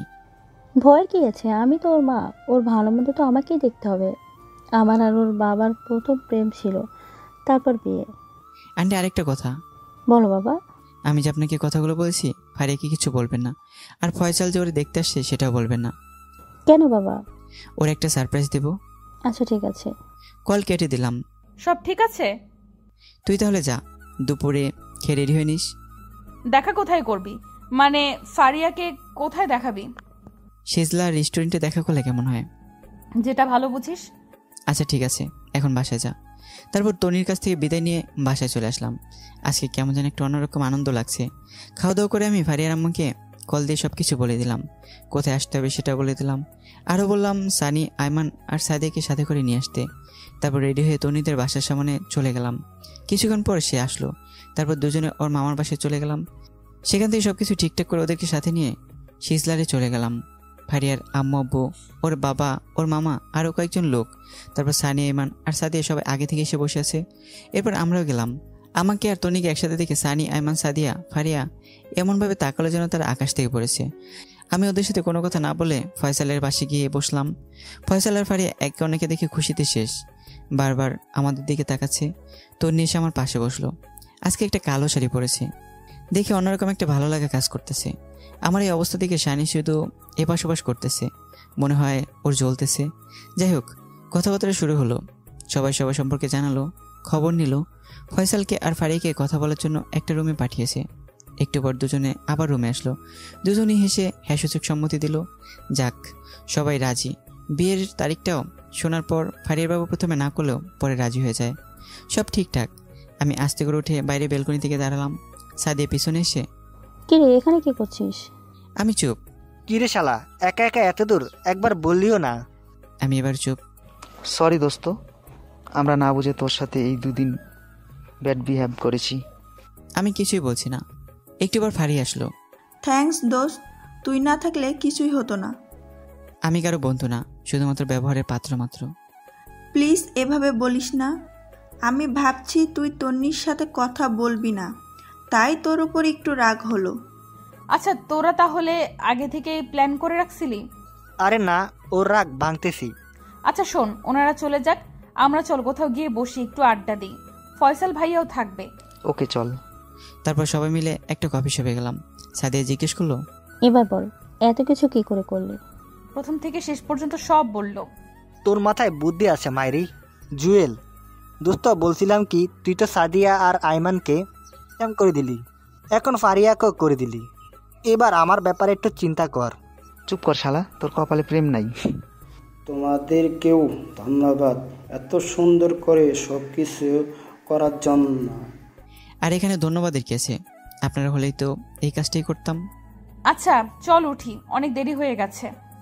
তারপর বাসায় চলে গেলাম। রাতের বেলা তন্নি কল দিল, অনেকক্ষণ কথা বললাম। তারপর কালকে সকালে একা দেখা করার জন্য বলল। সকালে ঘুম থেকে উঠে ওদের ঠিকানায় চলে গেলাম। গিয়ে দেখি তন্নি আগে থেকে বসে আছে। কিরে, এত দেরি হলো যে? হেঁটে আসছি তো তাই। বল, কেন রেখেছিস? না এমনি, বস এখানে। বাসায় ভালো লাগছে না, তাই ভাবলাম তোর সাথে একটু আড্ডা দিই। ও আচ্ছা। আচ্ছা, তোর কি আসলেই কেউ নেই? আছে, আবার নেও। বুঝলাম না। আচ্ছা বুঝিয়ে বলছি। পুরো কাহিনী তন্নিকে বললাম। তো এতদিন যে সবাইকে বলেছিস তোর কেউ নেই, তুই এতিম? এমনি। তো তোর আব্বু আম্মুর কাছে আর ফিরে যাবি না? যদি কখনো মানুষের মতো মানুষ হতে পারি, ভালো একটা চাকরি পাই, তাহলে আবার ওদের সামনে যাব। সরি রে। সরি কেন? আমি না জেনে তোর সাথে এত কিছু করেছি। মনে মনে বললাম, সময় হলে দেখতে পারবি আমি কি করি তোর সাথে। আরে ধুর, আমি এগুলো নিয়ে ভাবি না, যা হওয়ার তা তো হয়ে গেছে, এখন এগুলো বলে লাভ কি। তারপর তন্নি বলল, তবু আমি একটু বেশি করে ফেলেছি। ফারিয়া কল দিল, এই তো বাসায়। বাসায় কি করিস? তাড়াতাড়ি মার্কেটে আয়, আমরা সবাই আছি। মার্কেটে কেন? আরে বিয়ের কেনাকাটা করতে হবে, তাড়াতাড়ি আয়। আচ্ছা ঠিক আছে। এরপর তন্নিকে নিয়ে মার্কেটে চলে গেলাম। দেখি সানি, আইমান, সাদিয়া, ফারিয়া সবাই আছে। আমাকে আর তন্নিকে একসাথে দেখে একটু অবাক হয়েছে মনে হয়। কি রে বেটা, সারাদিন তন্নির সাথে কি? আরে আজব, সারাদিন কোথায় দেখলি? বাসায় আসার সময় রাস্তায় দেখা হয়, তাই ওরে নিয়ে আসলাম। দেখিস আবার। শালা, সবারই নিজের মতো মনে করিস কেন? ওই তোরা থাম, ভিতরে চল, নইলে আব্বু বকা দেবে। ওকে চল। ভিতরে গেলাম। সাদিয়া তন্নি ফারিয়ার জন্য শাড়ি দেখতেছে। আমি, সানি আর আইমান বাইরে ঘোরাঘুরি করতেছি। সানি এদিক ওদিক উকি ঝুঁকি দিচ্ছে, মেয়ে আছে কিনা। ফারিয়া আমাকে ইশারা দিয়ে বলল, তোরা যা যা লাগে নিয়ে নে, আজকে খরচ সব আমার। আমি বললাম আমার কিছুই লাগবে না। সানি আর আইমানকে বললাম নিতে, ওরাও নিচ্ছে না। ফারিয়া বাইরে এসে, কিরে তোরা কিছু নিবি না? আরে আমার লাগবে না, ওদের জিজ্ঞেস কর কিছু লাগবে কিনা। আমি এত কিছু বুঝি না, তোদেরও কিনতে হবে। আচ্ছা একটা কাজ কর, গায়ে হলুদের জন্য 3 জনের 3টা পাঞ্জাবি নিয়ে নে। এটা তো করিস না প্লিজ। এই দাঁড়া, তোদের জন্য পাঞ্জাবি আমি চয়েস করব। আচ্ছা ঠিক আছে, সবাই চল। তারপর আমরা একটা পাঞ্জাবি দোকানে গেলাম। যাওয়ার সাথে সাথে একটা শখ খেলাম, কারণ ওখানে আব্বু আর ছোটো মামা ছিল। হঠাৎ করে ওদের দেখে ভিতরটা কেঁদে উঠলো। আমি তাড়াতাড়ি বের হয়ে গেলাম, গিয়ে অন্য একটা গলিতে ঢুকে গেলাম। এদিকে সানি আর আইমান আমাকে পাগলের মতো খুঁজতেছে। আমি বাইরের দিকে তাকে অপেক্ষা করছি কখন ওরা যাবে। হঠাৎ করে কেউ একজন আমার কাঁধে হাত দেয়। মুহূর্তেই চমকে উঠে পিছনে তাকে দেখি আইমান আর সানি। কিরে তুই এখনো কি করছিস? আর আমরা অন্যদিকে তোকে খুঁজছি। আমি চুপ। কিরে কিছু বলস না কেন, কি হয়েছে? আম্মু, আব্বু আর ছোট মামা ওই দোকানে ছিল। মানে আমরা যেখানে পাঞ্জাবি কিনতে গিয়েছিলাম সেখানে? তো দেখা কর। তুই পাগল নাকি? যেখানে আমাকে বাসা থেকে বের করে দিয়েছে সেখানে আমি বুঝি ওদের সাথে দেখা করব? এতদিনে সব ভুলে গেছি। তবু আমি প্রতিষ্ঠিত হওয়া ছাড়া ওদের সামনে যাব না। সেজন্য আমরা যখন তোর নাম ধরে ডাকাডাকি করতেছি বারবার, তোর আব্বু আম্মু বারবার আমাদের দিকে তাকাচ্ছিল। তোর আম্মু তো একটুর জন্য জিজ্ঞাসা করে নাই। আচ্ছা বাদ দে, এখন চল, ওনারা চলে গেছে। আর শোন, ওদেরকে কিছু বলার দরকার নেই। আচ্ছা চল। তারপর ওদের সাথে আরও কিছুক্ষণ থেকে কেনাকাটা শেষ করে বাসায় চলে গেলাম। আর 2 দিন পরই বিয়ে। এখান থেকে সব কিছু ভালোভাবে প্রিপারেশন নিচ্ছে। আমরা ব্যস্ত, মোটামুটি সব কিছুই ঠিকঠাক। মহা ধুমধামে বিয়েটা হয়ে গেল। ফারিয়া বিয়ের পরেও পড়ালেখা করবে, এটা আগে থেকে ঠিক ছিল। বিয়েতে অনেক মজা করলাম, ভালোই ভালোই বিয়েটা শেষ হলো। বিয়ের কয়েকদিন পর আবার সবাই কলেজে গেলাম, ক্লাস করলাম। আমাদের ফ্রেন্ডশিপ আরও মজবুত হলো। সারাদিন সবাই একসাথে থাকি, ভালোভাবে দিনগুলো যাচ্ছিল। দেখতে দেখতে আমাদের কলেজের শেষ প্রান্তে চলে আসছি, মানে আমাদের সবগুলো সেমিস্টার কমপ্লিট। আর কিছুদিন পরে ফাইনাল এক্সাম। আজকে আমাদের বিদায় অনুষ্ঠান হবে। স্যারেরা সবাই আমাদের অনুষ্ঠানে অনেক কথা বললো, ছোটরা অনেক কথা বললো। অনুষ্ঠান শেষে সবাই মিলে সেই গাছতলায় গিয়ে বসলাম, যেখানে আমরা সবাই আড্ডা দিতাম। সবারই মন খারাপ, যতই হোক অনেক স্মৃতি জুড়ে আছে এই ক্যাম্পাসে। আর সবচেয়ে বড় কথা, পরীক্ষার পরে আমরা সবাই যে যার মতো ব্যস্ত হয়ে যাব। হবে না আগের মতো আড্ডা দেওয়া, খাওয়া দাওয়া করা, ঘুরতে যাওয়া। সবারই মন খারাপ। তারপর অল্প কিছু কথা বলে যে যার মতো বিদায় নিতে লাগলাম। এমন সময় তন্নি বলল, সবাই দাঁড়া, তোদের সাথে কথা আছে। বল। আমরা সবার দিকে তাকিয়ে আছি, চোখ মুখ লাল হয়ে আছে। কলেজ জীবনের শুরু থেকে তোদের সাথে আমার খুব ভালো একটা সম্পর্ক ছিল না। যখন 3য় সেমিস্টারে আসি তখন জুয়েলও আমাদের সাথে ভর্তি হয়। প্রথম দিন থেকেই ওর সাথে আমার ভেজাল শুরু হয়, সেটা তোরা খুব ভালো করেই জানিস। আমি ওরা অনেক অত্যাচার করেছি, কখনো ছেলে লাগিয়ে, কখনো পুলিশ দিয়ে। শেষ যখন দেখলাম সে এখনো রাস্তায় ঘুরতেছে, তখন সিদ্ধান্ত নিলাম যে করেই হোক ওরে এখান থেকে তাড়াতে হবে। সেদিনও ওরা অনেক থ্রেট দিয়ে যখন আমি বাইক নিয়ে চলে যাচ্ছিলাম তখনই আমার অ্যাক্সিডেন্ট হয়, আর কিছু মনে নেই। যখন জ্ঞান আসে তখন শুনি ও আমাকে বাঁচিয়েছে। তোরাও নাকি রক্ত দিয়েছিলি, তোদের প্রতি আমার সম্মানটা বেড়ে যায়। সেদিন হসপিটালের বেডে শুয়ে ওয়াদা করেছিলাম আর কোনোদিন কোনো ছেলের সাথে বেয়াদবি করব না, পারলে উপকার করব। সেদিন থেকেই তোদের সাথে ফ্রেন্ডশিপটা হয়ে যায়। কিভাবে যে এতগুলো দিন চলে গেল আমি বুঝতেই পারিনি। এবার আসল কাহিনী বল, এটা আমরা সবাই জানি। জুয়েল, তোকে আমি ভালোবাসি সেই দিন থেকে যেদিন তুই আমাকে বাঁচিয়েছিলি। আবার এটা ভাবিস না যে বাঁচানোর জন্য ভালোবেসেছি। আমি সত্যিই মন থেকে ভালোবেসেছি। তো এতদিন বলিসনি কেন? যদি ফ্রেন্ডশিপটা নষ্ট হয়ে যায় তার ভয়ে। আমি আজকের দিনটায় অপেক্ষায় ছিলাম। সবাই আমার দিকে তাকালো। কি রে, তুই কিছু বলছিস না কেন? আমি কি বলবো? কি বলবি মানে? তন্নি যেটা বললো সেটার উত্তর দে। সরি। মানে ক্লিয়ার করে বল। মানে আমি এসবে জড়াতে পারবো না। কেন, সমস্যা কোথায়? আছে অনেক সমস্যা। আমাকে আগে প্রতিষ্ঠিত হতে হবে, তারপর অন্য কিছু। আর তন্নি জাস্ট আমার ফ্রেন্ড, অন্য কিছু আমি কল্পনা করি না। তো সমস্যা কোথায়? দেখছিস না আমি আর আয়মান একসাথে আছি। তোদের লাইফ আর আমার লাইফ এক না, সো আমার দ্বারা এগুলো হবে না। হবে, তুই চিন্তা করে দেখ। হবে না, কারণ আমার গার্লফ্রেন্ড আছে। মিথ্যে বললাম। মানে তুই তো আমাদেরকে কিছু বলিসনি। বলার প্রয়োজন মনে করিনি, তাই বলিনি। আমার গার্লফ্রেন্ড আগের কলেজে পড়ে। কিন্তু কোনো কিন্তু না, যা বলার আমি বলে দিয়েছি। তোরা থাক, আমি গেলাম। তারপর আমি হাঁটা দিলাম। তনি বারবার আমাকে ডেকেছে, কিন্তু আমি পেছনে তাকাইনি, সোজা হাঁটা দিলাম। আসলে আমি ইচ্ছে করেই করিনি, কারণ ও আমার সাথে যা করেছে সেগুলো একটাও আমি ভুলিনি। এবার বুঝুক কেমন লাগে। আমি ওর শারীরিক নির্যাতন করব না, মানসিকভাবেই করব। রাতের বেলা সাদিয়া আয়মান আমাকে কয়েকবার কল দিয়ে বোঝানোর চেষ্টা করলো। আমি কল কেটে দিয়ে মোবাইল অফ করে রেখে দিলাম। 2 দিন পরে এক্সাম। আমি এগুলো নিয়ে না ভেবেই ভালোভাবে পড়তে লাগলাম। দেখতে দেখতে পরীক্ষা দিন চলে আসলো। আমাদের অন্য একটা কলেজে সিট পড়ে। সকালবেলা রেডি হয়ে বেরিয়ে গেলাম। ওই কলেজের ওখানে গিয়ে দেখলাম সানি, আয়মান, ফারিয়া আর সাদিয়া দাঁড়িয়ে আছে। আমি গিয়ে ওদের সাথে কথা বললাম। তন্নিকে দেখতেছি না, আসবে কি আসবে না সেটাও জিজ্ঞেস করতে পারছি না। ওদের সাথে বসে বসে কথা বলতেছি। একটু পর দেখলাম তন্নি হাসতেছে, চোখ মুখ লাল ফুলে আছে। দেখে মনে হচ্ছে অনেক কান্নাকাটি করেছে। কি রে, কি অবস্থা তোর? অসুস্থ নাকি? না, আমি ঠিক আছি। দেখে তো মনে হচ্ছে না। চল, দেরি হয়ে যাচ্ছে। তারপর সবাই পরীক্ষা কেন্দ্রে চলে গেলাম। যে যার মতো পরীক্ষা দিল। বাইরে এসে অনেকক্ষণ আড্ডা দিলাম, কিন্তু তন্নি একবার আমার সাথে কথা বলেনি। আমিও নিজে থেকে বলিনি। দেখি সে কতক্ষণ রাগ দেখিয়ে থাকতে পারে। এভাবে সবগুলো পরীক্ষা চলে গেল। তন্নি আমার সাথে কথা বলেনি। শেষ পরীক্ষার দিন পরীক্ষা দিয়ে বের হয়েছি। আজকে কলেজ লাইফের শেষ দিন। হয়তো আর ওদের সাথে খুব একটা আড্ডা দিতে পারবো না, যে যার মতো ব্যস্ত হয়ে যাব। সানি বলল, চল ওদিক থেকে ঘুরে আসি। আচ্ছা ঠিক আছে, চল। আমি, সানি, আয়মান একটু দূরেই একটা রাস্তার পাশে গিয়ে বসলাম। তখন ফারিয়ারে কেউ ছিল না। সানি বলল, বন্ধু ওর প্রপোজ অ্যাকসেপ্ট করে নেই, সমস্যা কি? তুই কি পাগল? ভুলে গেছিস সে আমার সাথে কি কি করেছিল? সেটা বলে নেই, কিন্তু সে তো এখন আমাদের খুব ভালো বন্ধু, তোরও ভালো বন্ধু। বন্ধু, কিন্তু সেটাও তোদের উপকারের জন্য করেছি। মানে? এত তাড়াতাড়ি ভুলে গেলি? ফারিয়ার ফয়সালের বিষয়টা যেন হয়, সেজন্য ওর সাথে ফ্রেন্ডশিপ করেছি। এতে আমার কোনো স্বার্থ নেই। এখন তো রিয়েলি বন্ধু হয়ে গেছে, সো অ্যাকসেপ্ট কর ভাই। তোর এত দরদ লাগলে তুই কর, আমার ইন্টারেস্ট নেই। আমাকে তো আর প্রপোজ করেনি, করলে তো সেদিনে অ্যাকসেপ্ট করতাম। আচ্ছা ওয়েট, সেদিন তুই বলেছিলি তোর জিএফ আছে, কিন্তু আমরা তো কিছুই জানি না। মিথ্যে বলেছিলাম, যাতে তোর নিয়ে বাড়াবাড়িটা একটু কমে। এটা না করলেও পারতি। এই থাম, ওরা আসছে। তাকে দেখে সাদিয়া, ফারিয়া আর তোর নিয়ে দিকে আসতেছে। কি রে তোরা এইখানে? আমাদের একটু বললেও না। তোদের দেখতে পাইনি, বসো এখানে আড্ডা দিই। তারপর ওরাও বসলো। তন্নি চুপচাপ বসে আছে। ফারিয়া তন্নিকে ধাক্কা দিতেই কি যেন বলার জন্য, তারপর ফারিয়া নিজেই বলল, জুয়েল দোস্ত, তোর সাথে কথা আছে। বল। তুই কি এই ব্যাপারে কিছু ভেবেছিস? কোন ব্যাপারে? তন্নি যে কথাটা বলল। তোদের সেদিন আমি কি বলেছিলাম মনে নেই? আমার আজকেও সে একই সিদ্ধান্ত। প্লিজ একটু ভেবে বল। আমার যা ভাবার তা আগেই ভেবেছি। সো অন্য কথা থাকলে বল, না হলে আমি গেলাম। উঠে চলে যাচ্ছিলাম, এমন সময় তন্নি ডাক দিল। ওই দাঁড়া। আমি দাঁড়িয়ে আছি। যা, তোকে ভালোবাসতে হবে না, শুধু একটা প্রশ্নের উত্তর দিয়ে যা। কি?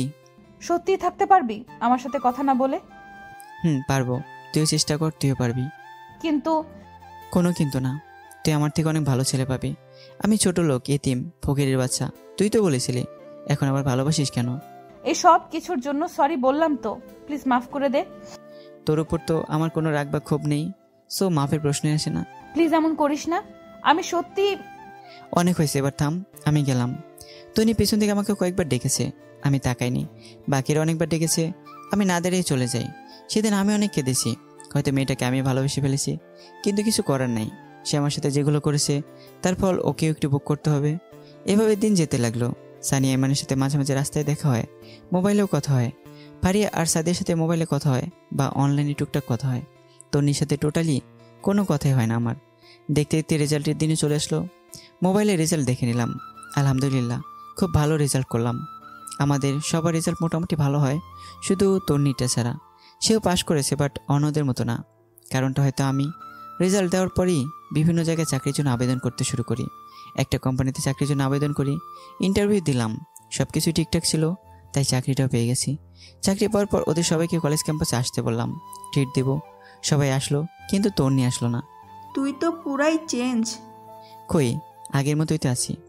না মামা, আগের থেকে একটু অন্যরকম। আচ্ছা বাদ দে, তোর জব কেমন চলছে? ভালোই। তোরা ট্রাই করতেছিস না?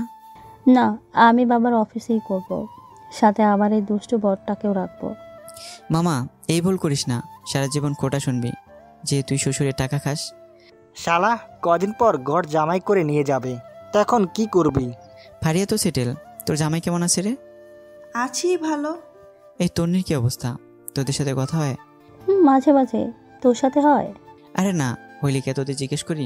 তুই রাজি হলে কি এমন ক্ষতি হতো? এসব কথা বাদ দে, অনেকদিন আড্ডা দিই না, চল ওই দিক থেকে ঘুরে আসি। ওদের সাথে পুরো বিকেল আড্ডা দিলাম, সন্ধ্যায় বাসায় চলে গেলাম। এভাবে দিন কাটছিল, ভালোই আছি। মাঝে মাঝে আব্বু আম্মুর কথা মনে পড়ে, ইচ্ছে করে তাদের কাছে ছুটে যাই। আর সব আছে, টাকা সম্মান সব কিছু আছে, কিন্তু বাবা মা নেই। যত কিছুই করি দিন শেষে নিজেকে এতিমই মনে হয়। ইচ্ছে করছে এখনই ছুটে যাই, কোনো এক অজানা শক্তি ধরে রাখে, চাইলেও যেতে পারি না। কিছুদিন আগে আমি আর আমার বস গাড়ি নিয়ে একটা অন্য জায়গায় দরকারে যাচ্ছি। গাড়িতে বসে বসে কথা বলতেছি, এমন সময় ড্রাইভার অনেক জোরে ব্রেক চাপলো। সাথে সাথেই একটা ধাক্কা খেলাম। বাইরে তাকে দেখলাম বিয়েকজন গাড়ির সাথে ধাক্কা খেয়ে পড়ে গেল। বস আমাকে বলল, চল দেখো তো বাইরে কি হয়েছে। আমি গাড়ি থেকে নেমে গেলাম, দেখলাম একটা বৃদ্ধ লোক গাড়ির সামনে ধাক্কা খেয়ে পড়ে আছে। আমি গাড়ি নিয়ে পিছন থেকে টান দিয়ে তুলতে তুলতে বললাম, সরি আঙ্কেল, ড্রাইভার ভুল করে লাগিয়ে দিয়েছে। আপনার লাগেনি তো? পুরোটা বলার আগে আমি স্তব্ধ হয়ে গেলাম, কারণ লোকটার কেউ নেই, সে হচ্ছে আমার বাবা। বাবাকে দেখে চোখ থেকে পানি ঝরতে শুরু করলো। বাবা আমার দিকে তাকে অবাক হয়ে আছে। অবাক হওয়ারই কথা, আমার বেশভূষা আগের মতো নেই। আগের জুয়েল আর এখনকার জুয়েলের মধ্যে অনেক তফাৎ চলে এসছে। আব্বু তুমি? আব্বু আমাকে জড়িয়ে ধরে কান্না শুরু করে দেয়। আমারও অজর ধারায় চোখে পানি আসতে লাগে। কতক্ষণ বাবাকে জড়িয়ে ধরে কেঁদেছিলাম, দাঁড়িয়েছিলাম মনে নেই। পেছনে কারো স্পর্শ পেয়ে পেছনে তাকিয়ে দেখি আমার বস, তারও চোখ ভেজা। তোর মা হাসপাতালে। কি? মায়ের কি হয়েছে? বস বলল, এই জুয়েল, তাড়াতাড়ি গাড়িতে ওঠো, হাসপাতালে চলো। তারপর বাবা আর আমি বস গাড়িতে উঠলাম। বাবা আমার হাত ধরে বাচ্চা ছেলেদের মতো কাঁদছে। একটু পর হাসপাতালে গেলাম, গিয়ে দেখি আম্মুকে স্যালাইন লাগিয়ে রেখেছে। কি হয়েছে আম্মুর? গত পরশুদিন স্ট্রোক করেছে। ডাক্তার কি বলেছে? ভালো হতে সময় লাগবে। পেছন থেকে বস বলল, আচ্ছা জুয়েল, আমার তো সময় কম, মিটিংয়ের দেরি হয়ে যাচ্ছে। স্যার আমি গেলে সমস্যা হবে না? ধন্যবাদ স্যার। বস চলে গেল। আমি আর বাবা হাসপাতালের বাইরে বসে আছি। আমারে মাফ করে দিস। মানে হঠাৎ এই কথা কেন বলছো? সেদিন তোকে বাসা থেকে বের হয়ে যেতে বলেছি, সেই জন্য তুই বেরিয়ে গেলি। একবারও ভাবলি না যে তুই ছাড়া আমাদের কেউ নেই? আব্বু, তুমি সেদিন পৃথিবীর সেরা কাজটি করেছো। সেদিন যদি তুমি আমাকে বের করে না দিতে, হয়তো আজকে আমি এই পর্যায়ে আসতাম না, একজন ভালো মানুষ হতাম না, বাস্তবতা কি জিনিস বুঝতাম না, তোমাদের ভালোবাসা জিনিসটাও বুঝতাম না। জানিস, তুই চলে যাওয়ার পর তোর মা আর আমি তোকে কত খুঁজেছি। তোর জন্য তোর মা অসুস্থ হয়ে গেছে, দিন নেই রাত নেই শুধু কান্নাকাটি করতো। আমিও তোমাদের অনেক মিস করতেছি বাবা। বাবা আমাকে আবারও জড়িয়ে ধরে কান্না করতে লাগলো। কিছুক্ষণ পর একটা ডাক্তার বাইরে এসে বলল, আম্মুর জ্ঞান এসেছে, ভিতরে যেতে পারবো। আমি আর বাবা তাড়াতাড়ি ভিতরে গেলাম। এক অজানা আনন্দ বিরাজ করছে। কত বছর পর আম্মুকে দেখবো। ভিতরে গেলাম। আম্মু আমাকে দেখে রীতিমতো অবাক হয়ে গেল, হওয়ারই কথা। আম্মু আমার দিকে নির্বাক হয়ে তাকিয়ে আছে। আম্মুকে দেখে আমার পুরো শরীর লোম দাঁড়িয়ে গেল। কি থেকে কি হয়ে গেল? আম্মুর এই অবস্থা দেখে গাল বেয়ে পানি পড়তে লাগলো। আম্মুর কাছে যেতে আমাকে ধরে কান্নাকাটি শুরু করে দিল। আমি শক্ত করে ধরলাম। এখন কেমন আছো? তুই আসছিস, এখন আমি ভালো না থেকে পারি? বল, আর কোনোদিন ছেড়ে যাবি না তো? না গিয়ে কোনো উপায় আছে? আমার তো থাকার জায়গা নেই। বাবা আমার কাঁধে হাত রেখে বলে, প্লিজ বাবা, আমাকে আর লজ্জা দিস না, মাফ করে দে আমাকে। আরে কি বলে সব? তুমি যেটা করেছো একদম ঠিক করেছো। তাহলে এ কথা বললি কেন? আজ থেকে বাইরে কোথাও থাকতে পারবি না, তোর ঘরে তুই থাকবি। মায়ের দিকে তাকিয়ে দেখি সে অসহায় দৃষ্টিতে আমার দিকে তাকিয়ে আছে। ধ্যান না করিনি। তারপর আমি আব্বু আম্মু নিজেদের বাসায় চলে গেলাম। আম্মু আমার পুরোনো জিনিসপত্রগুলো গুছিয়ে সে আগের মতোই গুছিয়ে রেখেছে। বিকেলবেলা আমি আবার আগের বাসায় আসলাম। চলতি মাসের বেতন দিয়ে দিলাম। তারপর সবগুলো মালামাল নিয়ে বাসায় গেলাম। পরের দিন যথারীতি অফিসে চলে গেলাম। বসকে সব কিছু বললাম, তিনিও খুশি হলেন। বিকেলবেলা বাসায় গেলাম, দেখি আম্মু আমার রুমে বসে আছে। আমি যাওয়ার পর ফ্রেশ হলাম। তারপর আম্মুর সাথে বসে কথা বলতে শুরু করলাম। বাসা থেকে বের হয়ে যাওয়ার পর থেকে এ পর্যন্ত যা যা হয়েছে সব বললাম। তন্নির কথা বললাম। তুই আমাকে একটা সত্যি কথা বলবি? কি কথা? তুই কি তিন্নিকে ভালোবাসিস? হয়তো, ওর জন্যই সব সময় শূন্যতা অনুভব করি। কেন? ওর কি বিয়ে হয়েছে? মনে হয় না, হলে অন্তত পক্ষে একবার হলেও জানতে পারতাম।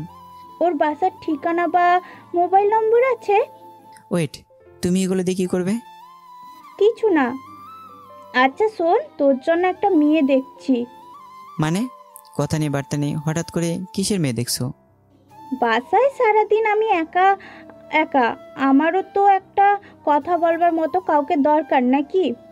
আর একটা নাতি নাতনি থাকলে তো কথাই নেই, পুরো বাসা সব সময় গরম থাকবে।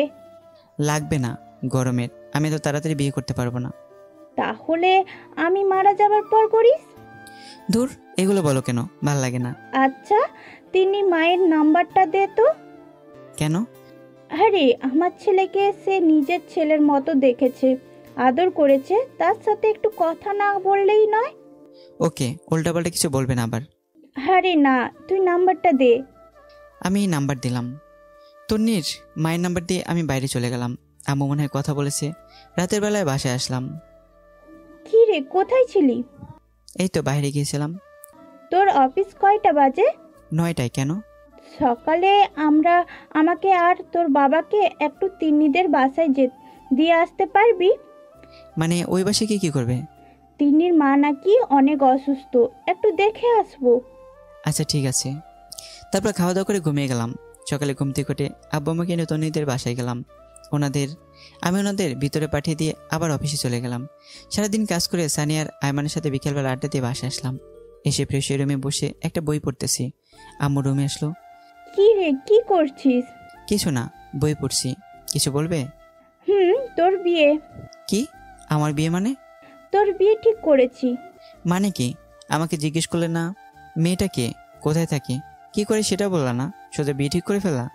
তোকে জিজ্ঞাসা করবার কি আছে? আমার ছেলের বউ কে হবে সেটা আমি ঠিক করব। কিন্তু মেয়েটাকে সেটা তো বলবে। তোর বান্ধবী। বান্ধবী মানে? কার কথা বলতেছো? তিন্নি, ওর সাথেই তোর বিয়ে ঠিক করেছি। কি? তন্নির সাথে মানে? কেন, ওরে তোর ভালো লাগে না? আচ্ছা ঠিক আছে, না করে দিচ্ছি। আরে দূর, তোমার আমি একবারও বলছি না করতে। তো কি করতাম? ও ভালো কথা, তুই যে পাত্র সেটা তিন্নিকে বলতে নিষেধ করেছি। তো কি বলেছো? আসলে কথাটা ওর বাবা মাকেও বলেছি, ওরাও রাজি, কিন্তু বলেছি তোর কথা যাতে না বলে, অন্য ছেলের কথা বলে। কিন্তু কেন? সারপ্রাইজ। বাহ, তোমার মাথায় বুদ্ধি আছে।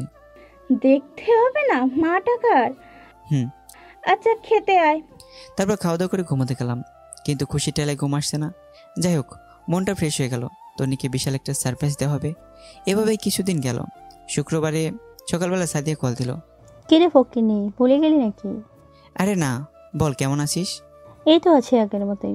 তোর কি অবস্থা? আলহামদুলিল্লাহ ভালো। আচ্ছা শোন, টনি কল দিয়েছিল, সবাইকে আসতে বলেছে, তোকেও আসতে বলেছে। আজকে বিকালবেলা আমাদের ক্যাম্পাসের সামনে চলে আসিস। কিন্তু আমাকে তো বলেনি। তোদের বলেছে, তোরা যা।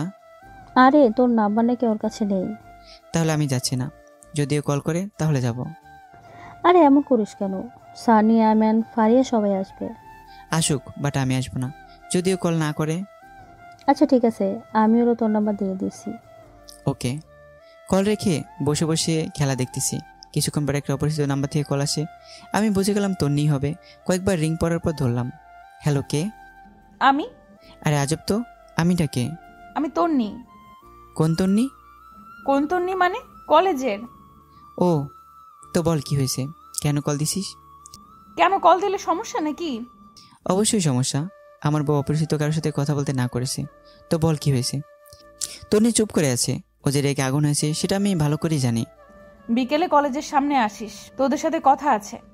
চেষ্টা করব। কলটা কেটে দিয়ে হাসতে লাগলাম। যাই হোক, দুপুরে খাওয়া দাওয়া করে খুব সুন্দরভাবে রেডি হলাম। অনেকদিন পর ওদের সাথে দেখা হবে। বিকেলবেলা সানি কল দিয়ে বললো ওরা সবাই চলে এসছে। আমি ইচ্ছে করে একটু দেরি করে গেলাম। যাওয়ার পর দেখি সবাই আছে। তন্নি আমাকে দেখে অন্যদিকে তাকিয়ে আছে। কী রে হারামির দল, কি অবস্থা তোদের? শালা, এত দেরি কেন? আরে বাসায় কাজ ছিল। আচ্ছা চল ওইদিকে গিয়ে বসি। ওকে চল। একটা দূরে একটা ব্রিজের পাশে গিয়ে বসলাম। সবাই মিলে হাসাহাসি করতেছে, বাট তন্নি চুপচাপ বসে আছে। একটু পর এবার তো বল কি এমন কথা যে সবাইকেই একসাথে করলি? তন্নি ব্যাগ থেকে কিছু কার্ড বের করলো। আমি দেখে বুঝেছি বিয়ের কার্ড। সবার এক একটা কার্ড আমাকে দিল, তারপর একে একে সবাইকে দিল। তারপর তন্নি বলল এই মাসে নাকি ওর বিয়ে, আমাদের সবাইকে যেতে বলল। সবাই একসাথে কনগ্রাচুলেশন জানালো। আমি চুপচাপ কার্ডটি নিয়ে বাতাস করতেছি। আরে দোস্ত, তাহলে বিয়েটা করেই ফেলবি? তখন তন্নি বলল কি করব, এখন তো আর বসে থাকার সময় না, আর কত ওয়েট করব। বাবা মা অনেক চাপ দিচ্ছে, ছেলে নাকি ভালো চাকরি করে, তাই রাজি হয়ে গেলাম। তুই না যেন কাকে যেন ভালোবাসতি? তন্নি বলল তোরে আমি বলেছি আমি কাউকে ভালোবাসি? না মানে। হয়েছে, আর মানে করিস না। ওই তুই কখন করবি? আমি তো করেই ফেলেছি আরও আগে। সবাই আমার দিকে অবাক হয়ে তাকায়। আর এত অবাক হওয়ার কিছু নেই, সত্যি করে ফেলছি। কই আমাদের তো বললি না? বলার প্রয়োজন মনে করিনি, তাই বলিনি। তুই এখন আমাদের পর ভাবিস? আরে না, হুট করে হয়ে গেছে, তাই বলার সময় পাইনি। খেয়াল করে দেখলাম তন্নি রেগে লাল হয়ে আছে। আমার কথা শুনে আরও রেগে আছে। চোখের মধ্যে পানি টলমল করতেছে। দেখে মনে হচ্ছে একটু পর কান্না করে দেবে। তারপর তন্নি বলল আচ্ছা তোরা থাক, আমি গেলাম, বাসায় কাজ আছে। আরে কি বলিস, কতদিন পর দেখা হলো, একটু আড্ডা দিয়ে যা। না রে, অনেক কাজ, তোরা বিয়েতে অবশ্যই আসবি। তারপর বিদায় নিয়ে চলে গেল। আমি ওর চলে যাওয়ার দিকে এক দৃষ্টিতে তাকিয়ে আছি। সানি আমাকে টোকা দিয়ে বলে বন্ধু, চেয়ে থেকে লাভ নাই, সে এখন অন্য কারো। সেদিন যদি অ্যাকসেপ্ট করতি তাহলে হয়তো বিয়েটা তোর সাথেই হতো। শালা বেশি বুঝে, এবার বুঝো কেমন লাগে? ওদের কথা শুনে হাসি থামিয়ে রাখতে পারলাম না, অনেক জোরে হাসলাম। কিরে তুই হাসছিস কেন? পাগল হয়ে গেলি নাকি? না, তোদের কথা শুনে। তুই পুরাই গেছস। শোন, আমি যে কথাগুলো এখন তোদের বলবো সেগুলো শুনে তোরা হাসবি এবং অবাক হয়ে যাবি। ও রিয়েলি? তো বল কি এমন কথা যেগুলো শুনলে আমরাও অবাক হয়ে যাব? তারপর আমি পুরো ঘটনাগুলো ওদের সাথে শেয়ার করলাম। বাবা মায়ের সাথে দেখা হওয়া থেকে আজ পর্যন্ত সব কিছু বললাম। তার মানে বিয়েটা তোর সাথেই হচ্ছে? কার্ডটা খুলে দেখ, কার নাম লেখা। তোরে তো ট্রাভেল কংগ্রেচুলেশন। তুই ওকে কিছু বলিসনি কেন? সারপ্রাইজ, তোরাও কিছু বলিস না। তুই এক জিনিস মাইরি। চল এখন ট্রিট দিবি। আচ্ছা ঠিক আছে চল। এই ওয়েট, তোর আবার কি হলো? তন্নি মনে হয় রাগের মাথায় বিয়েটা করতেছে। কেমনে বুঝলি? ও তো নিজেই বলল নিজে থেকে বিয়ে করছে। আরে পাগলের দল, কার সাথে বিয়ে হচ্ছে সেটাই তো জানে না, নামটাও দেখেনি। ঠিক বলেছিস, কেমন যে শুকিয়ে গেছে। ওই হারামিরা, ওরে নিয়ে এত কথা বলিস কেন? জানিস না আমার হবু বউ? ওরে আমার ভালোবাসা, বেশি কথা বললে এখন তনিকে সব বলে দেব। আচ্ছা সরি, এখন কিছু বলিস না, সময় মতো সব বলিস। আচ্ছা, ও তো এখন তোর বউ হবে, তবুও কেন কষ্ট দিচ্ছিস? কলেজের দিনগুলোর কথা বলে গেলি? এখনো ওগুলো মাথায় নিয়ে ঘুরিস? না করে কোনো উপায় আছে? যখন একা থাকি ওর অত্যাচারের কথা মনে পড়ে। আচ্ছা এগুলা বাদ দে, বিয়ের পর তো সারাদিন আদরের উপরে রাখবা, এখন তো অত্যাচার করবা না। এই যে আইমান যেমন সাদিয়াকে আদর করতেছে, সাদিয়াও করতেছে। কি একটা লাক্সারিয়ান লাইফ। সবাই একসাথে সানিকে থাপড়ানো শুরু করলাম। হারামি, তুই কোনোদিন মানুষ হবি না। ও আচ্ছা, তুই তো ফয়সালকে আদর করতেছিস। শালার কি পোড়া কপাল নিয়ে দুনিয়াতে আসছি কে জানে। তোর কপালে বউ নাই। এভাবে অনেক মজা করলাম, আনন্দ করে রাতে বাসায় গেলাম। খুব ভালো একটা দিন কাটলো। দেখতে দেখতে বিয়ের তারিখে চলে আসলো। ফারিয়া আর সাদিয়া তন্নির সাথে শপিং করতে গেল। সানি আর আইমান আমার সাথে। আমরা দূরে দূরে রয়েছি যাতে ভুলে তন্নি কিছু না জানতে পারে। কি রে, কি অবস্থা? এইটা মোটামুটি। তোরা কেমন আছিস? আমরা ভালো। আচ্ছা বল, কেন ডেকেছিস? আসলে কিভাবে কি করতে হবে তোরা যদি বলে দিতি তাহলে ভালো হতো। আমি তো এর আগে কখনো বিয়ে করিনি, তাই কোনো অভিজ্ঞতা নেই। তুই যেভাবে বলছিস মনে হয় আমাদের অনেক অভিজ্ঞতা আছে। আরে দূর, সেটা না, এমনি বললাম। আচ্ছা শোন, একে একে সবাই অনেক পরামর্শ দিল। আসলে আপনি যতই চালাক হোক না কেন, নিজের কোনো বিশেষ কাজে আপনি বোকা হয়ে যাবেন, কিছু আপনার মাথায় আসবে না। যাই হোক, ওদের সাথে আরও কথা বললাম। ফারিয়া বলল, আচ্ছা একটা জিনিস তো আমার মাথায় আসছে না। কি? কালকে তো তোদের দুইজনেরই গায়ে হলুদ, তো আমরা দুই জায়গায় কিভাবে থাকবো? সিম্পল, ছেলেদের বাসে হলুদ অনেক রাত করে হয়। তোরা তন্নির গায়ে হলুদ দিয়ে আমার বাসায় চলে আসবি। আমার সাথে মানে? তুই যাবি নাকি? আমারও তো দাওয়াত দিচ্ছে। হারামি, তুই এক জিনিস মায়েরি, তোর কোনো কাজ নেই। সব কিছু গুছিয়ে যাব। কিন্তু এই চুপ থাক, সবসময় কিন্তু কিন্তু করিস কেন? এখন দা, আমি তোর সাথে কথা বলছি নাকি? এই হারামি দল, চুপ থাক। এমনিতেই টেনশনে আছি। তুই আর সাদিয়া বিকালে চলে যাবি, আমি, সানি আর আয়মান রাতে যাব। আচ্ছা ঠিক আছে, এখন যাই তাহলে। ওকে যা, কালকে দেখা হবে।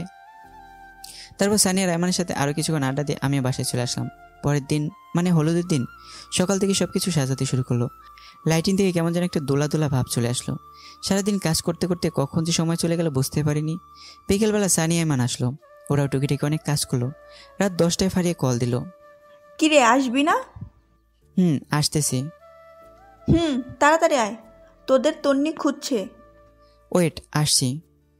রেডি হয়ে বাইকটা বের করে বাইরে আসলাম, তখনই আম্মার আগমন। কি রে, কই যাস তুই? আমি তোমার বৌমাকে গায়ে হলুদ দিতে আসছি। কি, নিজের গায়ে হলুদের খবর নাই? উনি যাচ্ছে বইয়ের গায়ে হলুদ মাখাতে। যা বাসায় যা। যা। আরে দমকাও কেন, যাবো আর আসবো। তোর বাবা দেখলে চেল্লাচিল্লি করবে। কিছু করবে না, আমি যাবো আর আসবো। ওকে, সাবধানে যা। ওকে। তারপর বাইক নিয়ে বেরিয়ে গেলাম। আমি একমাত্র জামাই যে নিজের বউকে হলুদ মাখাতে যাচ্ছি। শালার এমন জামাই পাওয়া তো ভাগ্যের ব্যাপার। অবশেষে তন্নিদের বাসায় চলে আসলাম। বাহ, অনেক দারুণভাবে সাজানো হয়েছে। আমি ভিতরে গেলাম, তন্নির বাবা মামাকে দেখে অবাক হয়ে গেছে। আসলে হওয়ারই কথা, হলুদের দিন জামাই বউয়ের বাসায়। আমি সালাম করলাম, ওনারা হাসতেছে। হয়তো ওনারাও বুঝে গেছে আমি কেন এসেছি। ভেতরে গেলাম, দেখলাম তন্নিকে সাজাচ্ছে। আমাদের দেখে ফারিয়া সাদিয়া বাইরে আসলো। কিরে, তো দেরি কেন? আরে বলিস না, আম্মু আসতে দিচ্ছিল না। তো পরে কেমনে আসলি? তো কথা বলেছিস, সাথে সাথে ছেড়ে দিয়েছে। এই কুত্তা বিলে, তুই সবসময় আমার পিছে লাগিস কেন? হায় রে আল্লাহ, আজকেও তোরা ঝগড়া করবি? আচ্ছা জুয়েল শোন, বল। তন্নি বলেছে তুই আসলে ওর সাথে পার্সোনাল কথা বলতে। তুই ছাদে যা, আমি তন্নিকে পাঠিয়ে দিচ্ছি। আমার সাথে আবার কিসের কথা? আরে আজব, না শুনলে বুঝবি কেমনে কি কথা? আচ্ছা ঠিক আছে, আমি ছাদে যাচ্ছি। আমরাও আসবো নাকি? তোরা গিয়ে কি চুল ছিড়বি? যা গিয়ে দেখ বাবুর্চি ঠিক মতো কাজ করছে কিনা, না হলে গিয়ে পেঁয়াজ রসুনের খোঁচা ওঠা। কুত্তি, তুই যা, আমাকে কেন বলছিস? ওদের কথা শুনে আমি হাসতে হাসতে ছাদে গেলাম। অনেকক্ষণ ধরে বসে আছি, তোর নিয়ে আসছে না। এই তো আসছে। বাহ, আজকে তোরে একদম অন্যরকম লাগছে। আবারও ক্র্যাশ খেলাম। এই, আমি কারে বিয়ে করতেছি ভাবতেই কাতুকুতু লাগছে। তোর নিয়ে এমনিতে অনেক সুন্দর, তার উপর আজকে বিয়ে সেজেছে পরনে শাড়ি, দেখে মাথা নষ্ট লাগতেছে। ওর দিকে কতক্ষণ তাকিয়েছিলাম মনে নেই। ওর ধাক্কা খেয়ে বাস্তবে ফিরে আসি। কি রে, কি দেখতেছিস? কিছু না, বল কি বলবি? আমার বাসায় যেতে হবে। তুই কি কিছু বুঝিস না? কি বুঝতাম আমি? আমি সত্যিই তোকে ভালোবাসি, বিশ্বাস কর। এখন এগুলো বলে লাভ নাই, কালকে তোর বিয়ে। চল আমরা এখনই পালিয়ে যাই। কি, তুই পাগল নাকি? পাগল হয়ে গেছি। দেখ, পাগলামো করিস না, লোকে দেখলে সমস্যা হবে। দেখুক, তাতে আমার কি? আমি সত্যিই তোকে ভালোবাসি, পারবো না আমি থাকতে। এই কথা বলে আমাকে জড়িয়ে ধরে। আমি তো পড়ে গেলাম মহাবিপদে। আমারও ভালো লাগতেছে ওকে জড়িয়ে ধরা দেখে, কিন্তু একটু ভাব নিলাম, ওরে দূরে সরিয়ে দিলাম। কারণ কালকে থেকে তো সবসময় দূরে রাখতে পারবো। ভাব নিয়ে ওরে বললাম, তোর লজ্জা করে না বিয়ের আগের অন্য একটা ছেলেকে? ছি, তোর কি বিশ্বাস হয় না? আরে দূর, এগুলো কি বিশ্বাস করব? এগুলো হচ্ছে তোর ন্যাকামি। সো ন্যাকামি না করলে ভালো হবে। আমি নিচে যাচ্ছি, তুই এই চোখ মুখগুলো ঠিক করে নিচে আয়। বাহ, ফকিনি আসলে আমাকে ভালোবাসে। এবার বোঝো জুয়েল কি জিনিস। অনেক তো জ্বালাইছিলাম, আরে দেখো এখন কেমন লাগে। আমি নিচে চলে গেলাম। সানিয়া রাইমান ইশারায় আমাকে জিজ্ঞেস করলো কি বলেছে। আমি পরে বলবো বলে ইশারা দিলাম। একটু পর তোর নিয়ে চলে আসলো, গায়ে হলুদ দেওয়া শুরু হলো। ওরে আরও রাগানোর জন্য আমি সবার আগে স্টেজে উঠলাম। উঠেই অনেকগুলো হলুদ নিয়ে ওর মুখে মাখিয়ে দিলাম। রেগে পুরো লাল হয়ে গেছে। এদিকে সানিয়া রাইমান তালি দেওয়া শুরু করলো, ওদের দেখে অন্যরাও দেওয়া শুরু করলো। তারপর মিষ্টি খেয়ে কিছু ছবি তুলে আমি চলে আসলাম। তন্নির চোখে স্পষ্ট পানি দেখতে পেলাম। তারপর তন্নি, আয়মান, সাদিয়া, ফারিয়া সবাই লাগালো। আমি ওদের বললাম তাড়াতাড়ি রেডি হতে। আচ্ছা, তন্নিকে বলে যা। মাথা খারাপ? ওরে বলে যেতে দিবে না। যদি আমাদের খোঁজে? খুঁজবে না, সবাই হলুদ লাগাতে লাগাতে 4টা বাজাবে, তারপর ঘুমিয়ে যাবে। তন্নি ভাববে আমরাও ঘুমিয়ে গেছি। এখন তাড়াতাড়ি চল, আব্বা কল দিছে। আমরা কেমনে যাব? বাইরে সিএনজি আছে, আমি তুই আর ফারিয়া সিএনজিতে যাব, সানি আর জুয়েলকে বাইকে যাবে। তারপর আমাদের বাসায় চলে আসলাম। বাবা অনেকগুলো চাড়ি দিল, সেগুলো হজম করে আমি রেডি হয়ে স্টেজে গিয়ে বসলাম। তারপর শুরু হলো আমার উপর তৃতীয় বিশ্বযুদ্ধ। একে একে সবাই গায়ে হলুদ দিল, ফটোশ্যুট, এটা সেটা করতে করতে 5টা বেজে গেল। তাড়াতাড়ি গিয়ে ঘুমিয়ে গেলাম। 11টায় ঘুম থেকে উঠলাম, উঠে গোসল করে প্যান্ট শার্ট পরে রেডি হয়ে গেলাম। আম্মা এসে বলল, কিরে পাঞ্জাবি শেরওয়ানি না গায়ে দিয়ে এটা কি দিলি? আরে এগুলো গাড়িতে থাকবে, এগুলো গায়ে দিয়ে তন্নিদের বাসায় গেলে সে বুঝে যাবে, তোমরা সবাই চলে আসবে। শেরওয়ানি গাড়িতে থাকবে। আমরা গেলাম। এটা কেমন কথা? আর কোনো কথা না বলে আমি, সানি, আয়মান, সাদিয়া, ফারিয়া বেরিয়ে গেলাম। একটু পরে তন্নিদের বাসায় গেলাম। দেখলাম তন্নির অনেক ভিড়, মনে হয় ওরে সাজাচ্ছে। আমি, সানি, আয়মান বাইরে ঘুরতেছি। সাদিয়া আর ফারিয়া ভিতরে গেল। কয়েকজন লোক এসে খাওয়া দাওয়া শুরু করে দিল। এই আমার খিদে লাগছে, জুয়েল আয় খেয়ে নিই। পাগল নাকি? আমাকে পরে খাওয়ানো হবে। আরে বেটা, পরে লজ্জায় খেতে পারবি না, এখন অল্প করে খেয়ে নেই। তারপর আয়মান আর সানির দুজনেই টানাটানিতে খেতে বসলাম। তখন প্রায় 1টা বাজে। আমরা খাচ্ছি, এমন সময় দেখলাম ফারিয়া দৌড়ে আমার কাছে আসলো। এসে আমার কানে যা বললো তা শুনে আমার পায়ের নিচ থেকে মাটি সরে যেতে লাগলো। ফারিয়া বললো তন্নি নাকি সুইসাইড করেছে, অনেকগুলো মেডিসিন একসাথে খেয়ে ফেলেছে। ভাতের প্লেট রেখে দৌড় দিলাম। ওর রুমে গিয়ে দেখি অনেক মানুষ। ভিটেলে ভিতরে গেলাম, তাড়াতাড়ি করে ওকে কোলে নিয়ে হাসপাতালে থেকে এমার্জেন্সিতে পাঠিয়ে দিলাম। চোখ দিয়ে পানি ঝরতে লাগলো। ওকে সারপ্রাইজ দিতে গিয়ে নিজে যে এত বড় সারপ্রাইজ পেয়ে যাব কখনো কল্পনাও করিনি। আমি, সানি, আয়মান, ফারিয়া, সাদিয়া সবাই আছে। তন্নির আম্মু অজ্ঞান হয়ে গেছে। একটু ওর ভিতর থেকে একটা ডাক্তার আসলো। আমি তাড়াতাড়ি ওনার কাছে গেলাম। আপনার কে হয়? জি, আমার ওয়াইফ। এখন কেমন আছে? এখন চিন্তামুক্ত, ঠিক সময় নিয়ে এসেছেন। স্যালাইন লাগিয়ে দিয়েছি, আপনার চাইলে ভিতরে যেতে পারেন। ধন্যবাদ ডাক্তার সাহেব। ভেতরে গেলাম। তন্নি ঘুমিয়ে আছে, দেখে মনে হচ্ছে একটা নিষ্পাপ ফুটন্ত ফুল ঘুমিয়ে আছে। আমি ওর পাশে বসে ওর মাথায় হাত বোলাতে লাগলাম। সানি, আয়মান, সাদিয়া, ফারিয়া সবাই ছিল। অনেকক্ষণ পর তন্নির জ্ঞান আসলো। ওর চোখ খোলা দেখে আনন্দের চোখে পানি চলে আসলো। কেন এমন করলি? তুই জানিস তোর কিছু হয়ে গেলে আমি নিজেও ঠিক থাকতে পারতাম না। বাঁচাইলি কেন আমারে? আমি তো তোর কেউ না। আমার জামাইরে বল আসতে। শালি হারামি, ও তোর জামাই। মানে ওর সাথে তোর বিয়ে ঠিক হয়েছিল? কি বলিস এসব? সত্যি বলছি। তুই একবার বিয়ের কার্ডটা দেখেছিস? সেখানে তোর আর কার নাম লেখা? তোর কথার আগা মাথা আমি কিছুই বুঝতেছি না। তারপর পুরো ঘটনাটা বললাম। তো আমাকে কিছু বলিসনি কেন? সারপ্রাইজ দিতে চেয়েছিলাম। যা হারামি, থাক তুই তোর সারপ্রাইজ নিয়ে। এখানে আসলি কেন? তোদের সাথে কথা নাই। আরে পাগলি, রাগ করিস কেন? জুয়েল্লা, তুই অনেক বড় মাপের হারামি রে। সেটা জেনেও তো প্রেমে পড়ে গেছিস। সত্যি, তোরে ছাড়া থাকতে পারবো না রে। আমিও কিছু বলিনি। ওই এগুলো বাসের ঘরে গিয়ে করিস, আমার গা জ্বলে। এই মেহমানরা কিছু জানে? ওদের বলেছি তুই হঠাৎ সেন্সলেস হয়ে গেছিস। চল বাসায় চলে যাই। তুই আরো সুস্থ হ তারপর। আরে ধুর, আমি ভালো আছি, চল তো। তন্নির বাবা মা এবং আমার বাবা মা গাড়িতে নিয়ে আসতেছিল। এমন সময় তন্নির বাইরে বেরিয়ে আসা দেখে ওনারা এসে জড়িয়ে ধরলো। তারপর তন্নিদের বাসায় চলে গেলাম। বিয়ের সবগুলো কাজ শেষ হলো, কবুল টবুল বলা শেষ। ওরে গাড়িতে করে বাসায় নিয়ে গেলাম। গাড়িতে ও আমার একটা হাত ধরে আসছিল। এখন রাত 12টা। আমি আর সানি, আয়মান বাসার সাথে বসে আড্ডা দিচ্ছি। এমন সময় আম্মু আসলো। কি রে তুই এখানে? মেয়েটা কখন থেকে বসে আছে, তার উপর সে অনেক অসুস্থ। যাচ্ছি, তুমি যাও। আম্মু চলে গেল। আচ্ছা তোরা ঘুমিয়ে যা, অনেক রাত হয়েছে। আজকে কিছু করিস না, ও অসুস্থ। শালারা দুজনেই সুন্দর করে বাস দিয়ে দিল। আমি এখন আমার রুমের সামনে দাঁড়িয়েছি। নিজের রুমে যেতে নিজেরই লজ্জা লাগছে। দূর, এত লজ্জা দিয়ে কাজ হবে না, যাই ভিতরে। ভিতরে গিয়ে দরজাটা লাগিয়ে দিলাম।